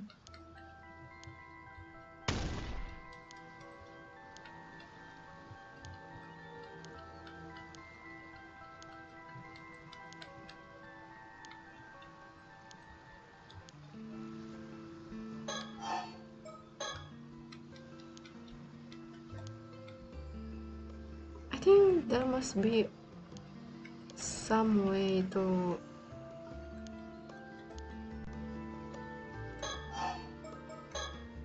let Kikuko leave.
So we have to, show her the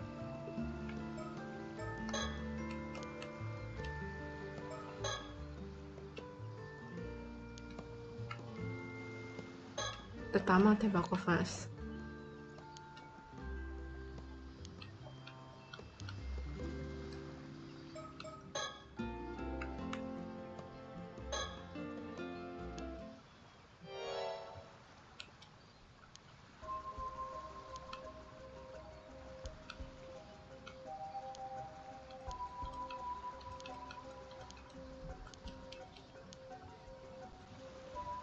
Can we actually just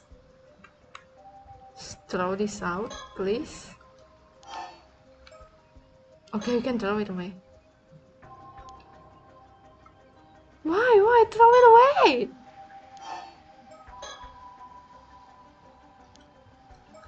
Avi, you so...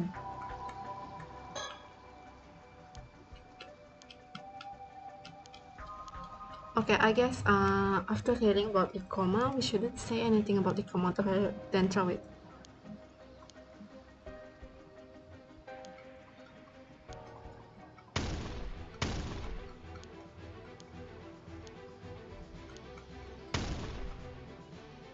I never realized that they have the same symbol though.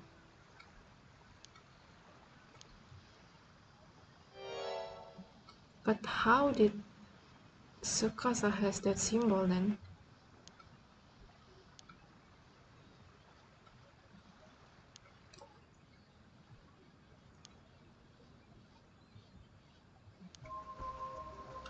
Okay, throw it out, throw it out.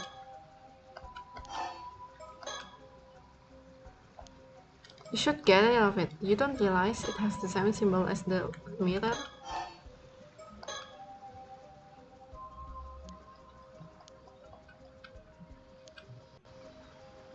Okay, let's see about the curse. Oh no, we have to talk to Circe first.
Okay.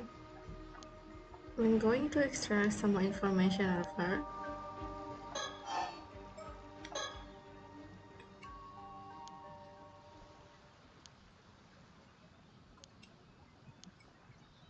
And then she's going to tell us about Yamashina.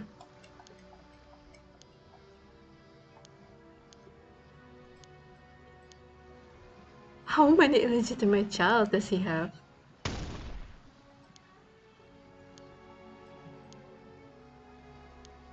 Father is a rich man. I wonder if he supports her livelihood too. And we know that Tsukasa's mother gets money from him.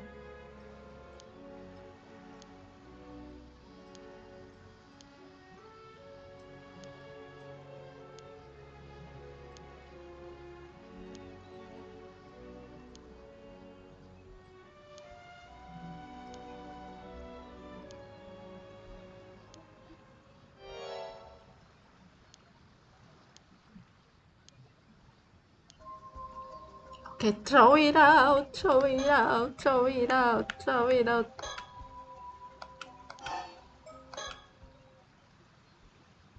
I can't say why, but I've got a bad feeling about this business card. Let's sneakily toss it. Good job! I'm gonna save. Good job, Alfie. Good boy. You're so cool.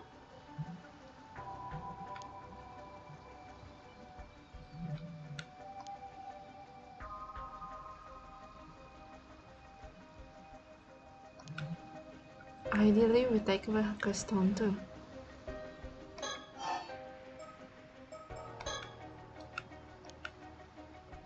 No, don't care.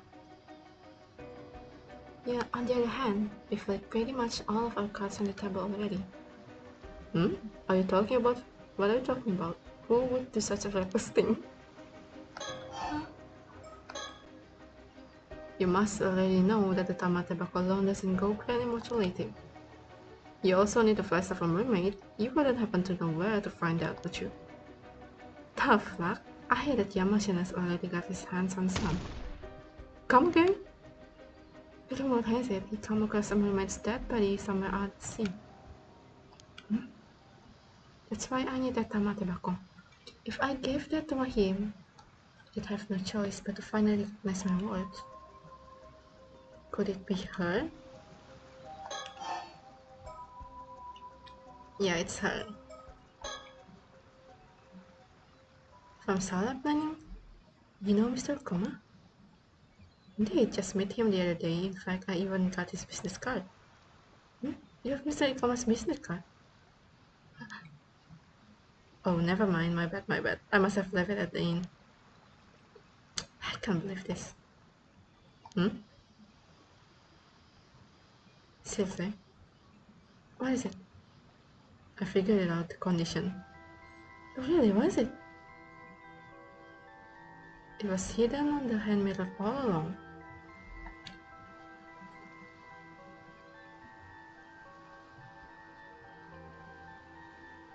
What is it? Avi, tell us. Okay. The symbol. See the symbol over there? I just couldn't shake the feeling I'd seen it before. And sure enough, Ikoma's business card had the same symbol on it. Ah, you're right. This mirror is suspicious, and the business card with the same symbol as that suspicious hand mirror is equally suspicious. Simple as that. So that's why you threw your card away early. Oh, you noticed? Either way, seeking Kyoko's reaction to hearing we had one of his business cards told me everything I need to know. Enough with the whispering already. The cheek is up, young lady. The condition for your curse is this mysterious symbol inscribed on both the hand mirror and the business card. You see, we have nothing more to fear. Susa, your turn. Apologies, I'm going to have to be a bit rough. You may experience after effects. Ah! Wah! And so, we managed to apprehend Kikuko Sutsui. Apparently, Susa's binding spell weakens those untrained in the spiritual arts and cause them to fall into dazed, almost intoxicated state. Before losing consciousness, Kiko quietly surrendered and handed over the cursed stone. Unfortunately, I really knew nothing more. About mermaids after all, she didn't have any idea how Ikoma came on the possession of a cursed stone either. To ensure she couldn't interfere any further, we stayed her at her home and made sure she would remain asleep for the time being. Much later that very night, we learned that Kyuko had planned to massacre the island's resident using the hand mirror and its spirit. By sheer coincidence, our action had also prevented a mass slaughter.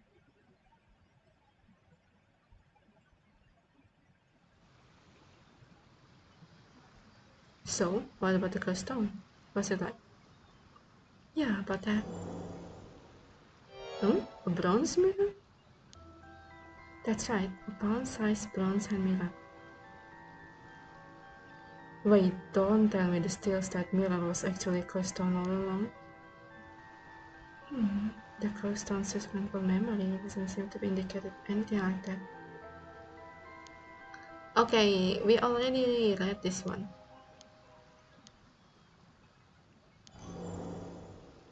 And we can just skip the history part.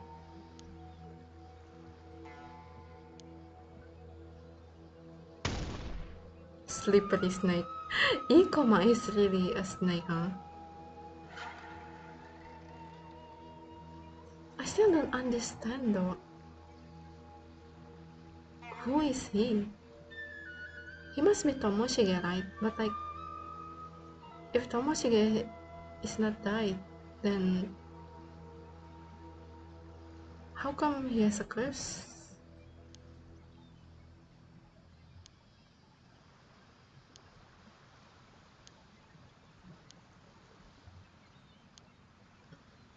Okay, where is Yumeiko-sama? She should be around here. Shall we?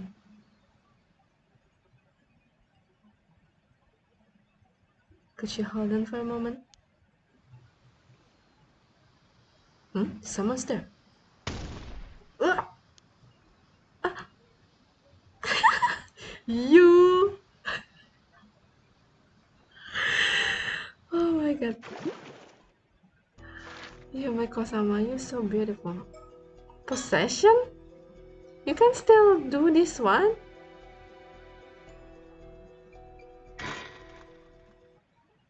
What? What do you mean?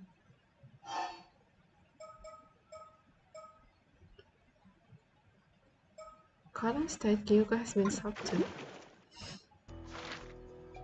Okay, let's go to Yumeiko-sama's chapter first and then we'll figure out what we should do from there.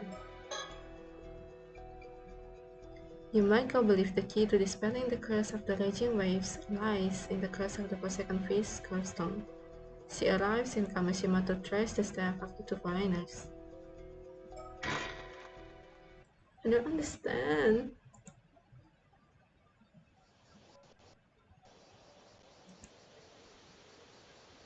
Tori.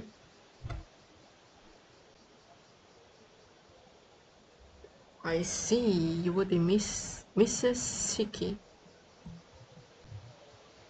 And you say you're a member of the police department currently looking after Caesar? My apologies for all the trouble young Caesar caused you the other day. She's quite a mischievous little lady, I'm afraid. Oh, not at all. She certainly has some pluck for one so young. Took us quite by surprise, in fact. Would you be Caesar's guardian then? Oh no, we're related to be sure, but she's really more my guide come bodyguard, if anything. What's that? I see. Since when was I your bodyguard as well? I'm afraid that circumstances may indicate that we have to take Caesar back to Tokyo with us though. Is that so? That would be quite a bother. Personally, I'd rather avoid having to do as well. There's a case here that needs our urgent attention, you see. So I'd appreciate it if you cooperate without any fuss. That would depend on what you ask, I'm afraid.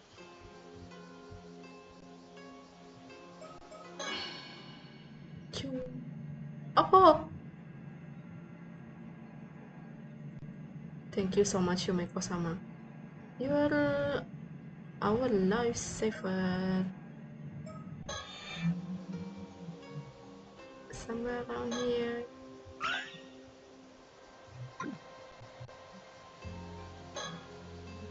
So there's keeping a close eye on Avi and Sisa for me. It's thanks to his clear understanding of our respective roles that I can focus fully on the conversation at hand. This man, Avi, is apparently a fantasy writer, but he comes across as quite the shifty sort.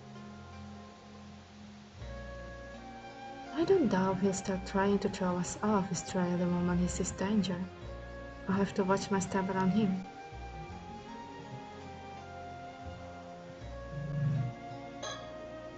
Caesar is currently meant to be in the care of Colonel Affairs, but has been shrinking her training to travel around the country instead. She's very talented for one so young, and has a lot of guts too. I can't help but root for people like her. More than anything, I know how they feel. Like to leave her be if possible. Oh!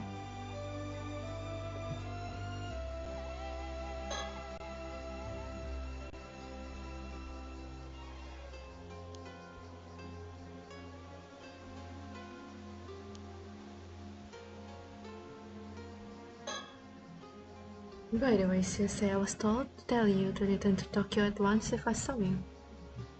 What? But I don't want to.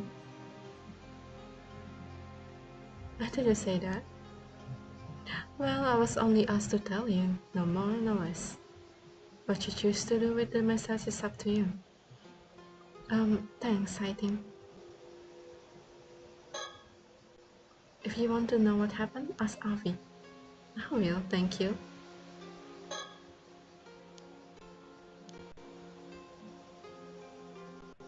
Just want to talk to everyone. Sodo, what do you make of these two? I can sense an ominous spiritual energy lingering around them. It's all but certain that they have curse stones.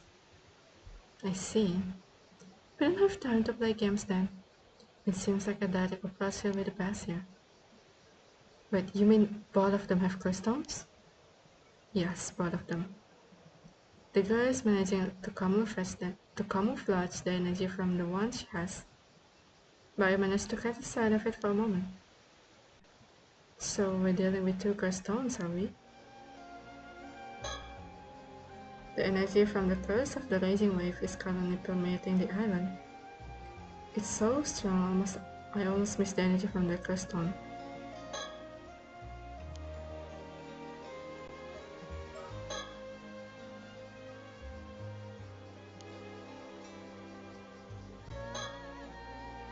What were you doing at the jetty just now? Oh, so you don't see anything that happened before that then?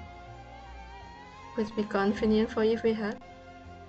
Nonsense! My hands are as clean as my conscience. And the spot inside answer you? Never mind that now. We don't have time. There are several things we want to ask you. Oh, and what would those be?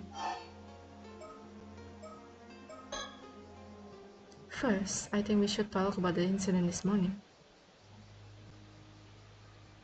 Miss Someka was discovered washed up on the bed, on the Futami-Gaora coast as a corpse, with half her body having been turned into a fish. Well, I'll be. To think she would meet such a fate. I'm truly sorry to hear that. This wouldn't be your doing, would it?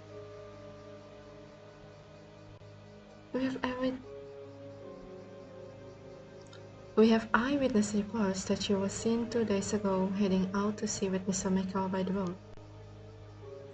Well, we did indeed head out into the bay for a little chat, but turning her into fish? Not in a million years. What did you discuss with Mr. Mikao then? Why, what else? Mermaids, of course. Mermaids?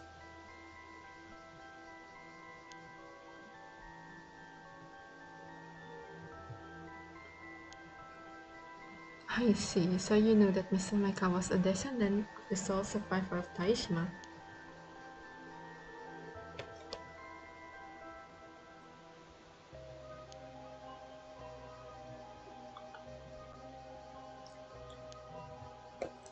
Maybe I do, maybe I don't. Did you learn what you wanted from Mr. Mikao then? Oh yes, we got quite a haul of secretive information from her.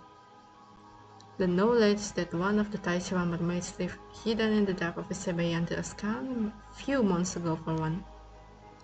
What? Oh, that caught you interested. I see, she must have been able to go back to Yugo when the sale broke to 3 months. 3 months ago. So you even know about Yugo? You seem quite well versed in this matters, Miss Siki. Maybe just a bit.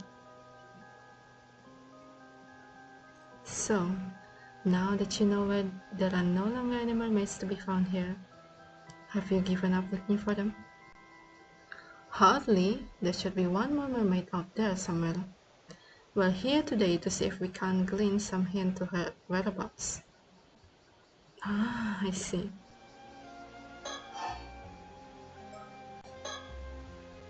Do you know what Miss Somekawa did after you finished your talk?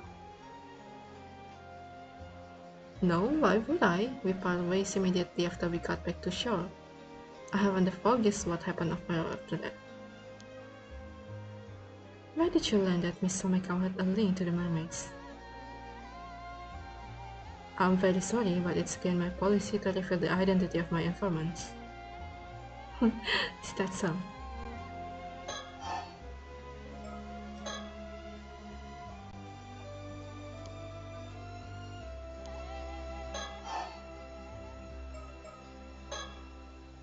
It's no use trying to play innocent. We know you have the curse of the stone housing the curse of the 4th wish. Fish! Why wish though? What's that? A curse stone? I'm afraid I haven't the foggiest what you're on about. They already know. Just give up already. What's this? Stab in the back? And by my own kin, no less. How could you? Its spiritual energy is too powerful to hide. I can tell that man over there has already noticed it. Thank you for the help. You saved us quite a bit of trouble just now. Does that mean you'll let us go? I'm afraid we won't be able to just... yeah. No. After all, you have a curse stone as well, don't you? Yeah, I do. We ran into someone who was trying to use it earlier, so I took it from them. Is that so? Honestly, I'd rather you took it off my hand if possible. You don't seem to be planning to do any harm with it. I suppose we can talk we can leave that topic for later. So, why are you letting Afi here walk around with the curse of the Forsaken Fish? To let him live out his dream, I suppose. I'm afraid that makes a poor reason. Alright, I admit it, I was all me. I didn't want to give it up, so I asked Yuza if I could hold on to it. Is good at it go? No, after being at such a close thing to mermaids. I see, so this is the curse stone of the curse of the Forsaken Fish. How did you come into possession of that curse stone? Well, that would be a bit of a long story. It all started when I found a mermaid mummy. This is so funny because that mermaid mummy was originally Solo's family, you know, heirloom. The mermaid mummy ended up containing a map, one with a riddle to be solved, no less. That riddle was the mysterious box on the seabed. And once we solved the puzzle sealing the box shut, we found this cursed stone nestled within. Oh, a mermaid mummy, you say? It seems that the keepsake passed down by your ancestor was indeed the cursed stone then.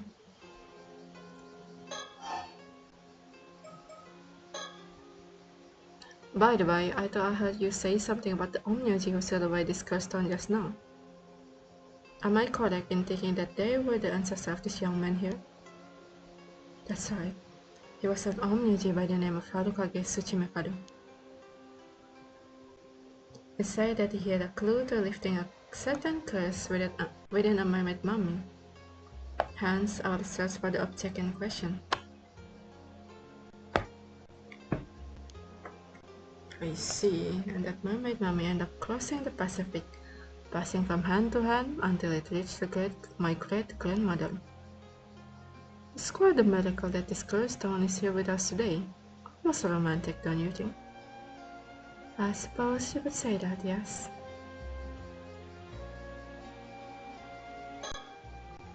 So they found a map inside within the mermaid mummy, and follow it to find a strange book in the seabed. Even if the mermaid mummy had remained in my family's possession, we may not have managed to uncover all the secrets it hid. Perhaps it's for the best the map passed into their hand in the end.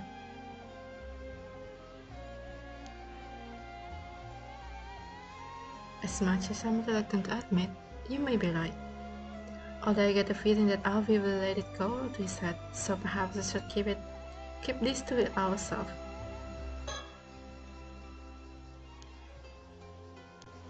Yeah, what makes you think that you wouldn't be able to, you know,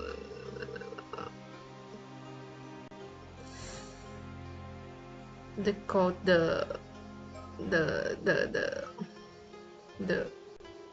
the hint? It's actually pretty easy.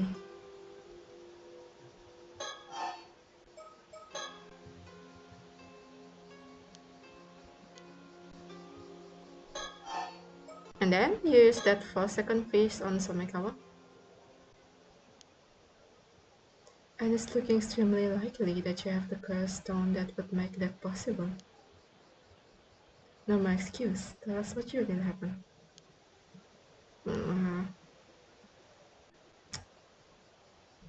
Alright, I've got me, I'll talk. Though don't blame me if the talents are being too incredible for your ears. I see. You would see Miss Somekawa had quite a twisted obsession with mermaids. And you sought to grant her wish by using the curse of the 4-second fish. Is that right? Correct. I know exactly how it feels, you see. The burning desire to see your dreams realized. The overwhelming despair upon learning that they can never be. The desperate hope to see even the slightest part of your wish fulfilled at the end. Perhaps that's why I couldn't ignore her wish, the wish to meet her and at the hands of a mermaid's curse. Hearing Miss Omeka's fervent plea and seeing her cast herself into the water like that, I knew this was the ending she wanted for her tale. And so I decided to grant it, an elegy for a woman bound by her lineage and consumed by her obsession. I see, I understand where you're coming from. And I couldn't say I don't sympathize with your feeling on the matter. The fact that she entered the water of her own accord must also be taken into account. I imagine it would have made scaring her quite difficult. Oh, then you're willing to give me a pass, are you? I'm afraid that isn't my decision to make. Once we finish our business in Kameshima, I imagine you'll have to come along with us to the office back in Tokyo. I'll do my best to see if some sort of arrangement can be reached though. Oh, how kind of you. Good thing I thought to ask.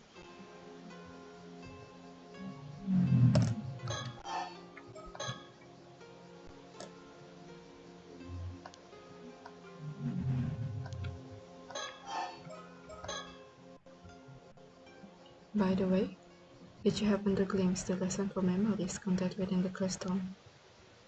I did. A variable deluge information, and 400 years old information at that. Was the way to lift the curse of the raging waves included in that information? Yes, it certainly was. That's it. That's what we've been looking for. I see. So you're searching for the way to lift some curse or other.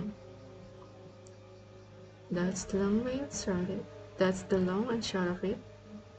Will you let us have that curse stone of yours then? It's too dangerous to leave unaddressed as it is, so we can't leave it with you either way. But it just is unfair, you know? I was the one who found the map and solved the riddle. Why the curse stone would still be at the bottom of the sea if it wasn't for me? And it's hardly been cheap, running back and forth like this. I don't know if I could just give you something so important for nothing in return. Yikes. Ha! Judge me all you want, I'm at the end of my rope here too, you know? So, what is your after then? Money? Well, first of all, I'd like you to turn a blind eye to the fact that I use a curse stone. And I'd like you to spill the beans on any knowledge you have on mermaids as well. Turning a blind eye might be a bit much, I'm afraid. All I can promise is there's an attempt to reach some sort of deal. In any case, we don't have time to mess around. I really would appreciate if you could cooperate without any further fuss. If you don't, we may end up having to get a bit rough. Oh, intimidation is it? But if you think your bullies tried to scare me, think of it. My trusty bodyguard will. Sorry, but no. I don't feel well, and we are at a disadvantage here anyway. Ah! Over before it even began! Wise decision, young lady. So that's your game, is it? Abusing your authority to seize the property of a defenseless, powerless civilian? Start violence, I say. You don't have a stone, though. I doubt anyone would object to use of force against an opponent carrying a lethal weapon. You do have a curse stone, okay. But seriously, this is really the end of the line then? Well, if it's really just information on mermaids you want, I'm not opposed to telling you that much. Only within the bounds of what I know, though. Would that be acceptable? You mean it? Really? Huzzah! Now that's an offer I can refuse. Consider this deal done and dusted. Ma'am, it's best if we can get things settled without fuss. Besides, I don't think it should be a problem now.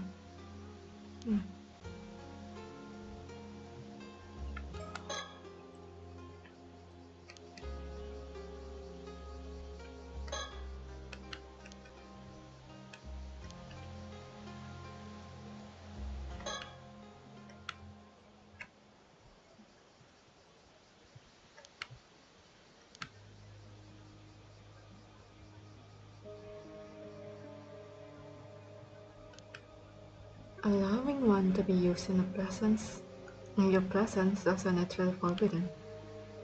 You're currently in the care of permanent affairs. If you're found guilty of misconduct, you'll be subject to punishment under our rules. That figures, yeah. I'm glad you understand. Either way, it's the higher-ups who will end up taking responsibility. So I'm happy to leave things up there up to him.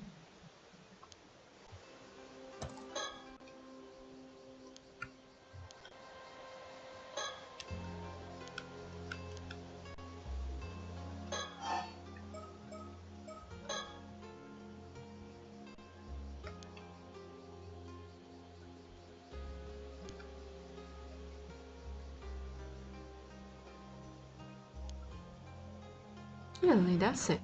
Well, even if you had been after immortality, either way would have been possible.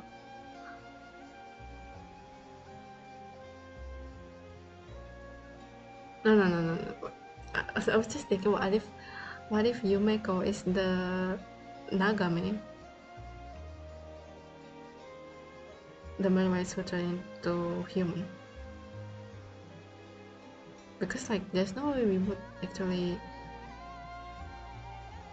meet another new character, right?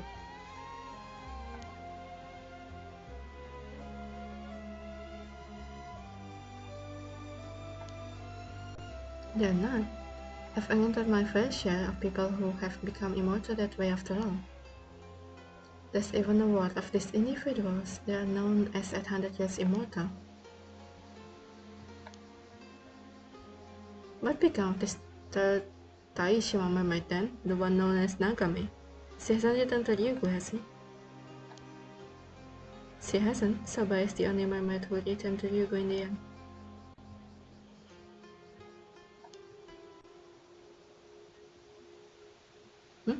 You could say that, but you could also say she's no longer here. Don't tell me she died? Well, that also wouldn't be entirely accurate. Oh, I think I've got it. Figure it out, have you? What, really? What do you mean? Think back on what we heard before. Well, there's not much point in dragging it out, so I'll go ahead and tell you. The mermaid known as Nagame, was become human. Nagame gave up her existence as a mermaid long ago. She no longer lives as a mermaid, but as a human. You mean to tell me that the story was true? Oh, you've heard of these events before? I suppose Miss Omeka must have learned about it from Sabai. But could mermaids really have become human? Mermaids are originally from another world, right? Normally, it would be unthinkable, yes. But it seems then talented psychic managed to make the impossible happen. At no small cost to himself, I might add. No, she's Nagame. And that really strong psychic is his husband.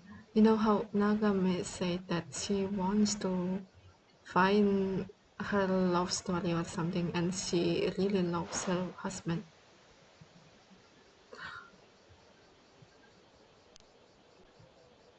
Oh, he knows. Of course he knows. He's the son.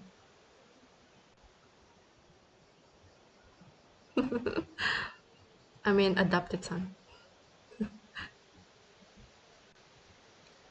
I can't say I understand why she would do such a thing. Why not remain a mermaid? It seems like a bit of a waste to me. Well, Nagame was a bit different from the other two mermaids, you see. They were serious and dutiful, but Nagame was strongly drawn to the mortal world, and to the human who live in it. I suppose you could say that she was the opposite of Miss Samekawa in a way. Oh, you don't say. More than anything, it seems she was practically drawn to the idea of becoming a human. finding the person of her dreams and marrying them, of getting to be their bride.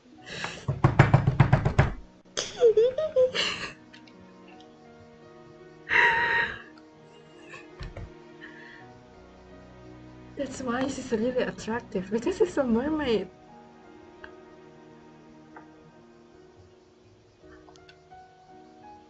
That's pretty cute dream to have. I guess not all mermaids are the same, huh? Indeed, to think that mermaids could harbor the same hopes and dreams as humans do. I must say, she sounds quite relatable. Perhaps, I imagine she was viewed as quite the outlaw among her own kind, though. Then, a few decades ago, Nagame happened to meet a certain psychic. The two soon fell in love.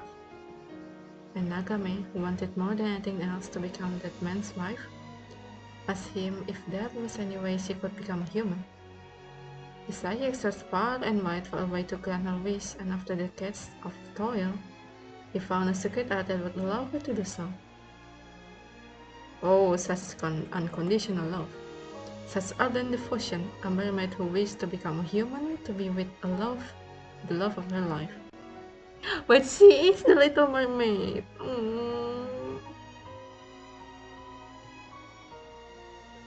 Oh, alright. It's like the tale of Little Mermaid born from the modern era. Truly a story to grip the heart. How could I not root for them with everything I have? Are you sure?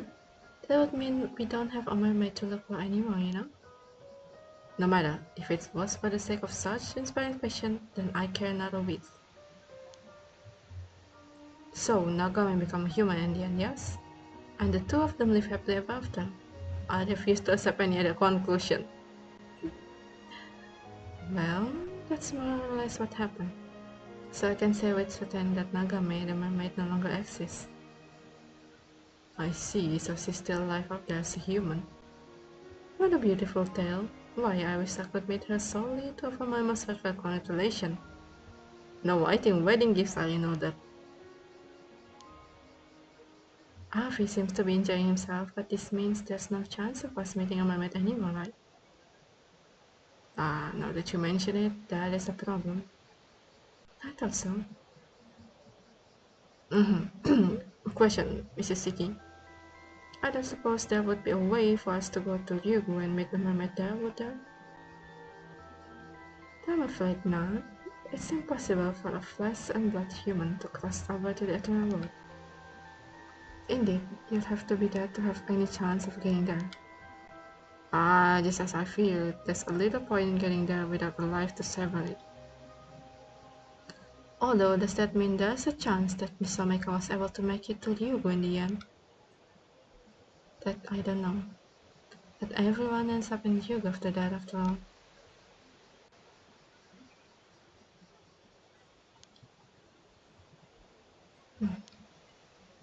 Oh, Mama!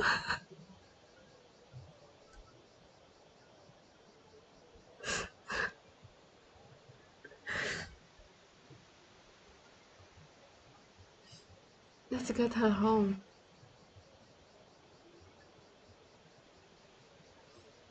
We need to get her to meet her husband right now.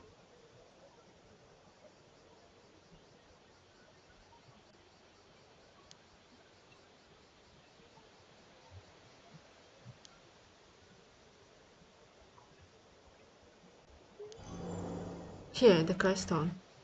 Thank you. Sado, could you take a look at it for me?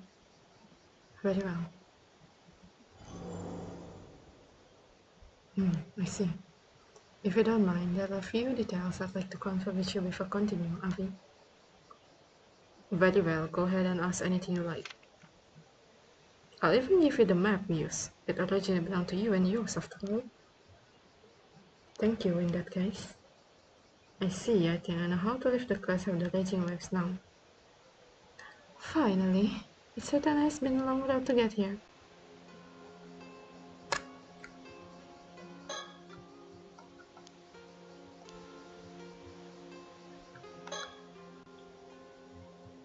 Ma'am, about the curse of the raging waves.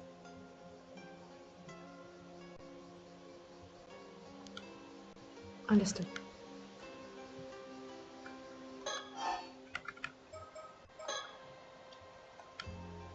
Still, you certainly are knowledgeable about mermaids. Where on earth did you get all this information from? Well, let's just say I have my research. I suppose we can put this down to the first knowledge of phenomenal face viewer as well. He hasn't realized it yet. What do you mean? It's nothing. Don't worry about it.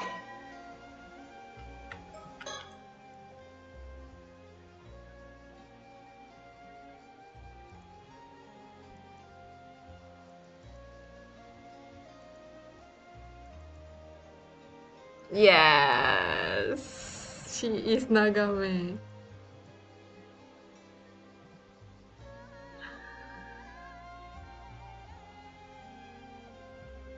Alright. They did say that Yume-ko-sama is very, free-spirited. Nagame was very spirited by nature and had a keen interest in both human and the mortal worlds. She was even known to break the rules to sneak out and observe human society.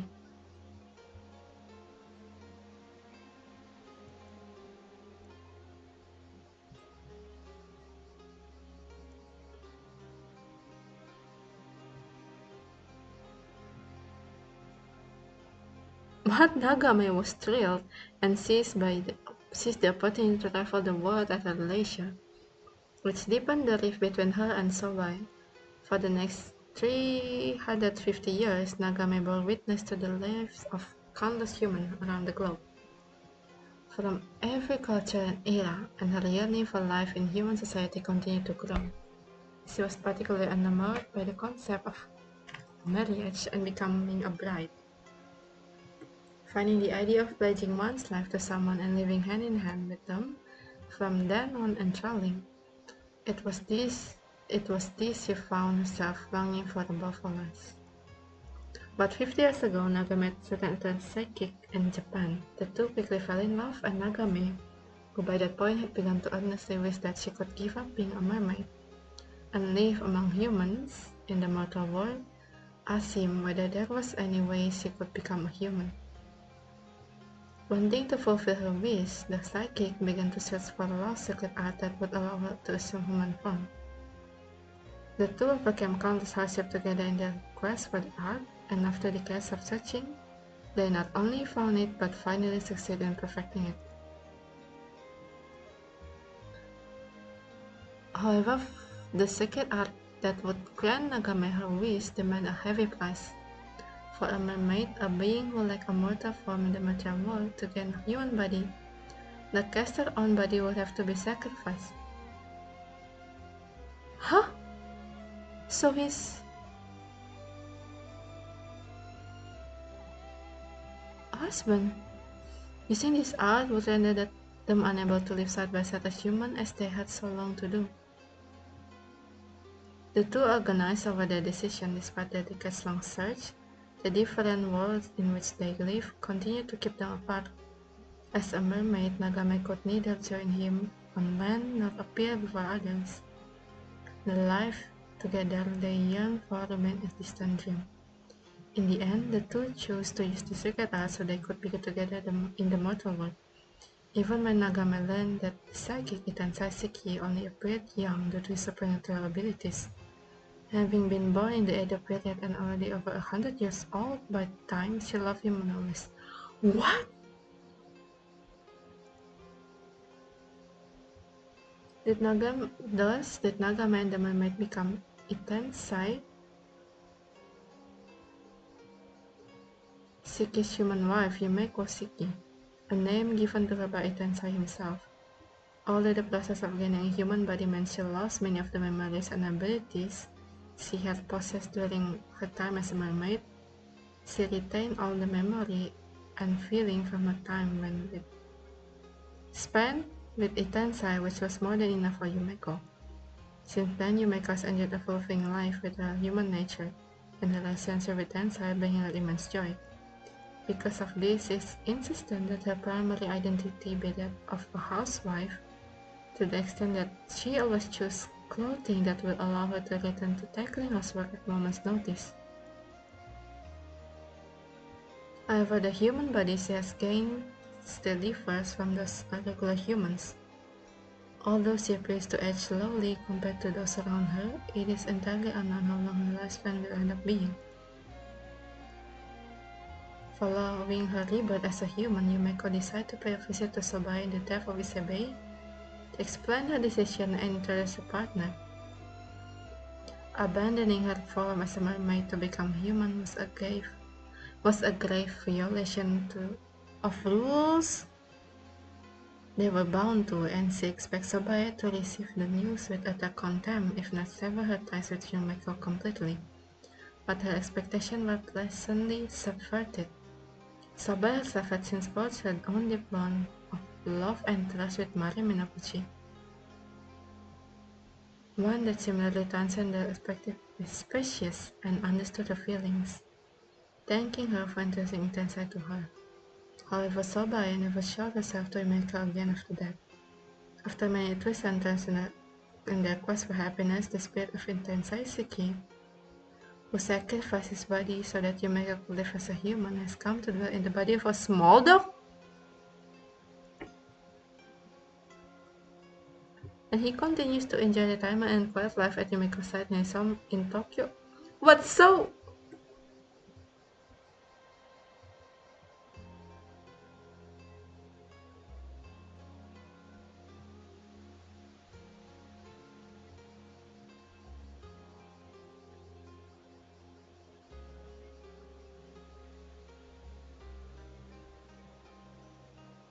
A talking dog? Huh? Even before his retirement, and despite his current form, he remained an active force in the industry, having devoted his time to such things as taking Sodokiri on as a protege after discovering his potential, assisting with management of the Paranormal Affairs Bureau for all time's sakes, and sending Yumeko, who knew of the Bureau and the work it did, to help out as one of its members. My god! My dad is a dog.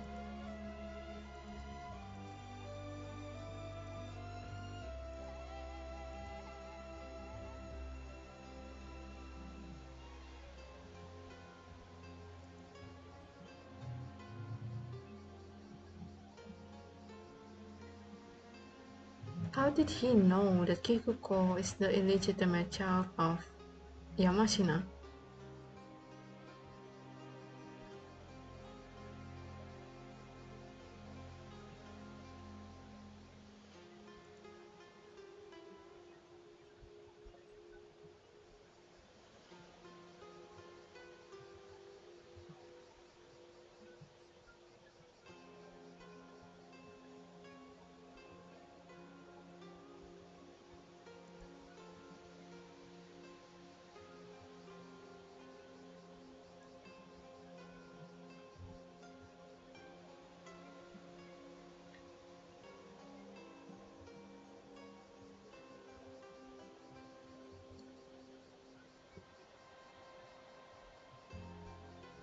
Oh my god, this woman is crazy.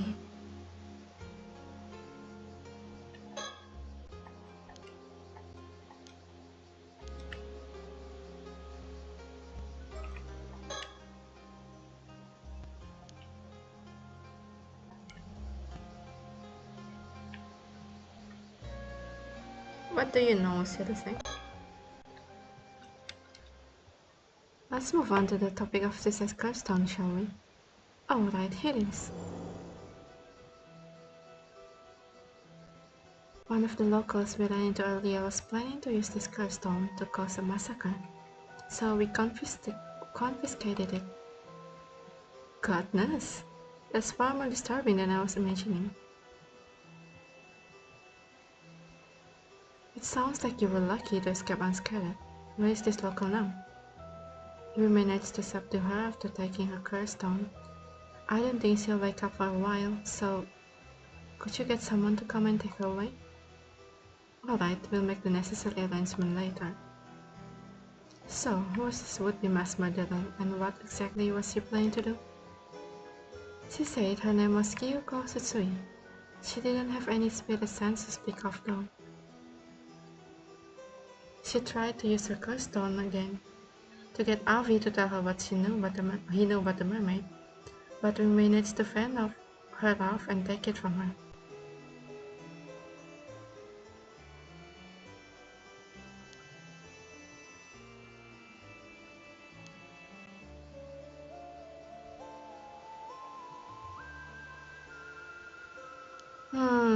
I'll say if we hadn't caught on to her intention, I've no doubt we'd be sleeping with the fishes by now.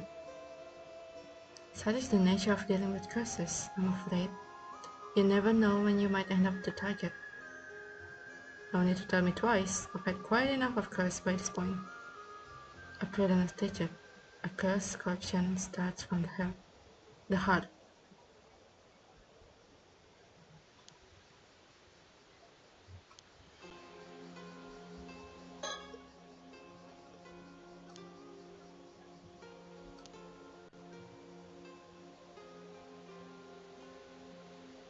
Apparently, she was looking to get her hands on a mermaid to impress some tycoon called Yamashina.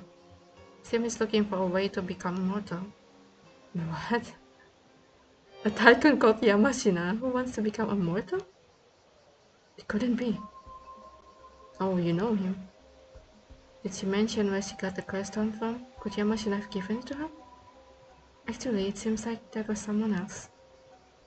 As Kyoko would tell it, she's Yamashina's illegitimate child, but he refused to acknowledge her. While she was pondering ways to gain his approval, this young CEO, his apprentice, he offered her a sympathetic ear, and a curse stone to use to accomplish her goal.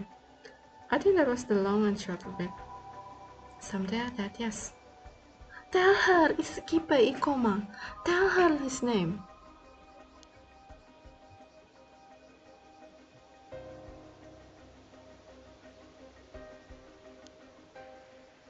So the CEO was the original owner of the cursed stone, was it? What was his name? It's a young man named Kipai Ikoma. Although I dare say young isn't the first word that would come to mind when looking at him. What? Kipai Ikoma, it can't be. You know of him too? No, perhaps they simply share a name? The Kipai Ikoma we know should have died 6 years ago. What do you mean? Would you mind taking a look at this, Avi? The Kipai Ikoma you know wouldn't happen to look like this, would he? No, he doesn't look like this at all. This isn't him. Could you give us the curse stone you have, Sitse? Sure, here you go. Soda, would you mind taking a look at this one too? Of course. This is the curse of Tomoshige, and has the power to cleave its target in two.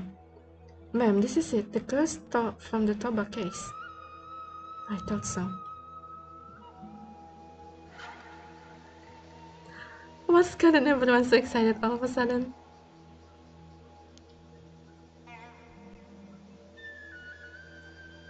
Kippei Ikoma was killed 6 years ago, and his skeletal remains were recently found in Toba. The cause of his death was a curse, one that kills its victim by slashing through them bone and all. In other words, it's highly likely that he was killed by the curse within this curse stone, the curse of Tomoshige. Wait, but wouldn't that mean you're telling me that this Kippei Ikoma was killed 6 years ago by a curse wielded by Kippei Ikoma? Yes, in other words. He's an imposter! The Kippei Ikoma you know, the company president is a different man. He used his curse to kill the real one 6 years ago and assume his identity. What? You're telling me he isn't the real Ikoma? I see, that's how it is. In that case, just who is the man calling himself Kippei Ikoma now? I can say, but it seems like he's quite a dangerous fellow. Good thing we managed to take his curse stone, I say. Yeah, at the very least, we shouldn't have to worry about him using his curse stone anymore. By the way, I believe you say that this Ikoma is Yoshiatsu Yamashina's apprentice. If that's the case, and Yamashina had someone working for him who had cursed stone, would Yamashina have been pulling the strings from behind the scene? It's possible. We should get in touch with Detective Ide and see if we can take Yamashina in for questioning.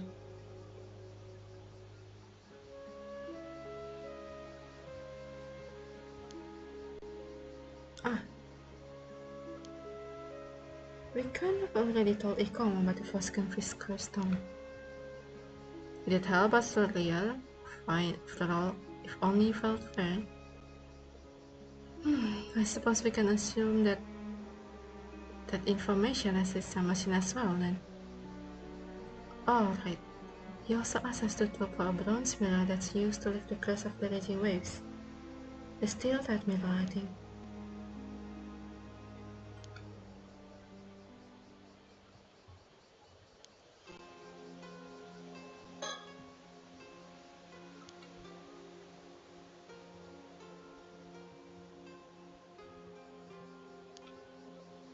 What do you think of it? Very well, permission granted. How kind of you. It's nothing serious, I assure you. We just want you to find out Kiba Ikoma's current whereabouts, that's all. Oh, so just an ordinary car then. We want to focus on getting the curse of the raging waves lifted as soon as possible, you see. It would be a huge help if you could pin him down in the meantime. He's definitely up to something, and most importantly, you know what he looks like. We'll ask a detective from the Mie police to look into things there too. But one can never be too cautious.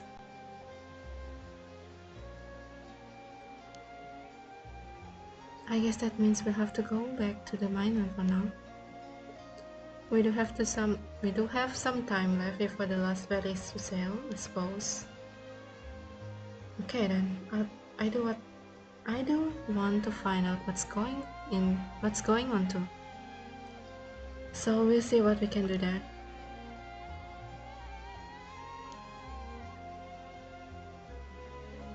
To consider putting in a word on my behalf. Alright, I'll see what I can do.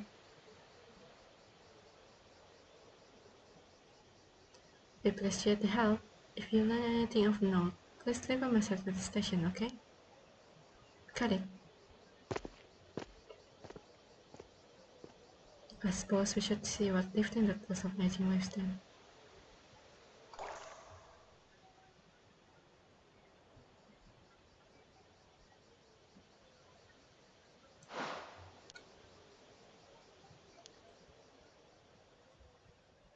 Okay, this has been very interesting. Also, I'm so happy that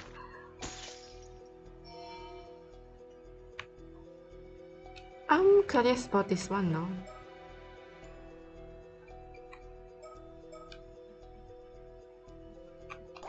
Anyway, let's save it for tomorrow.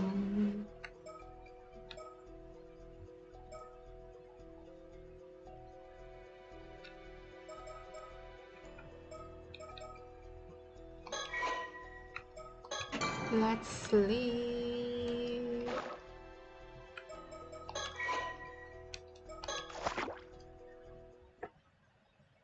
Aku semakin dekat dengan Yumeko sama. Wait, do you think this is Yumeko? Nagame? Because the hair is similar, right? Or is this Sobai? But Sobai is already back in Ryu.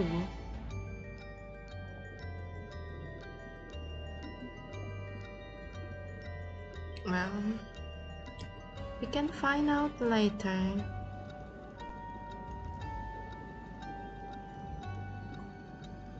Okay, kayaknya udah mau tamat gak sih bentar lagi? I don't know, maybe about 1 or 2 more streams?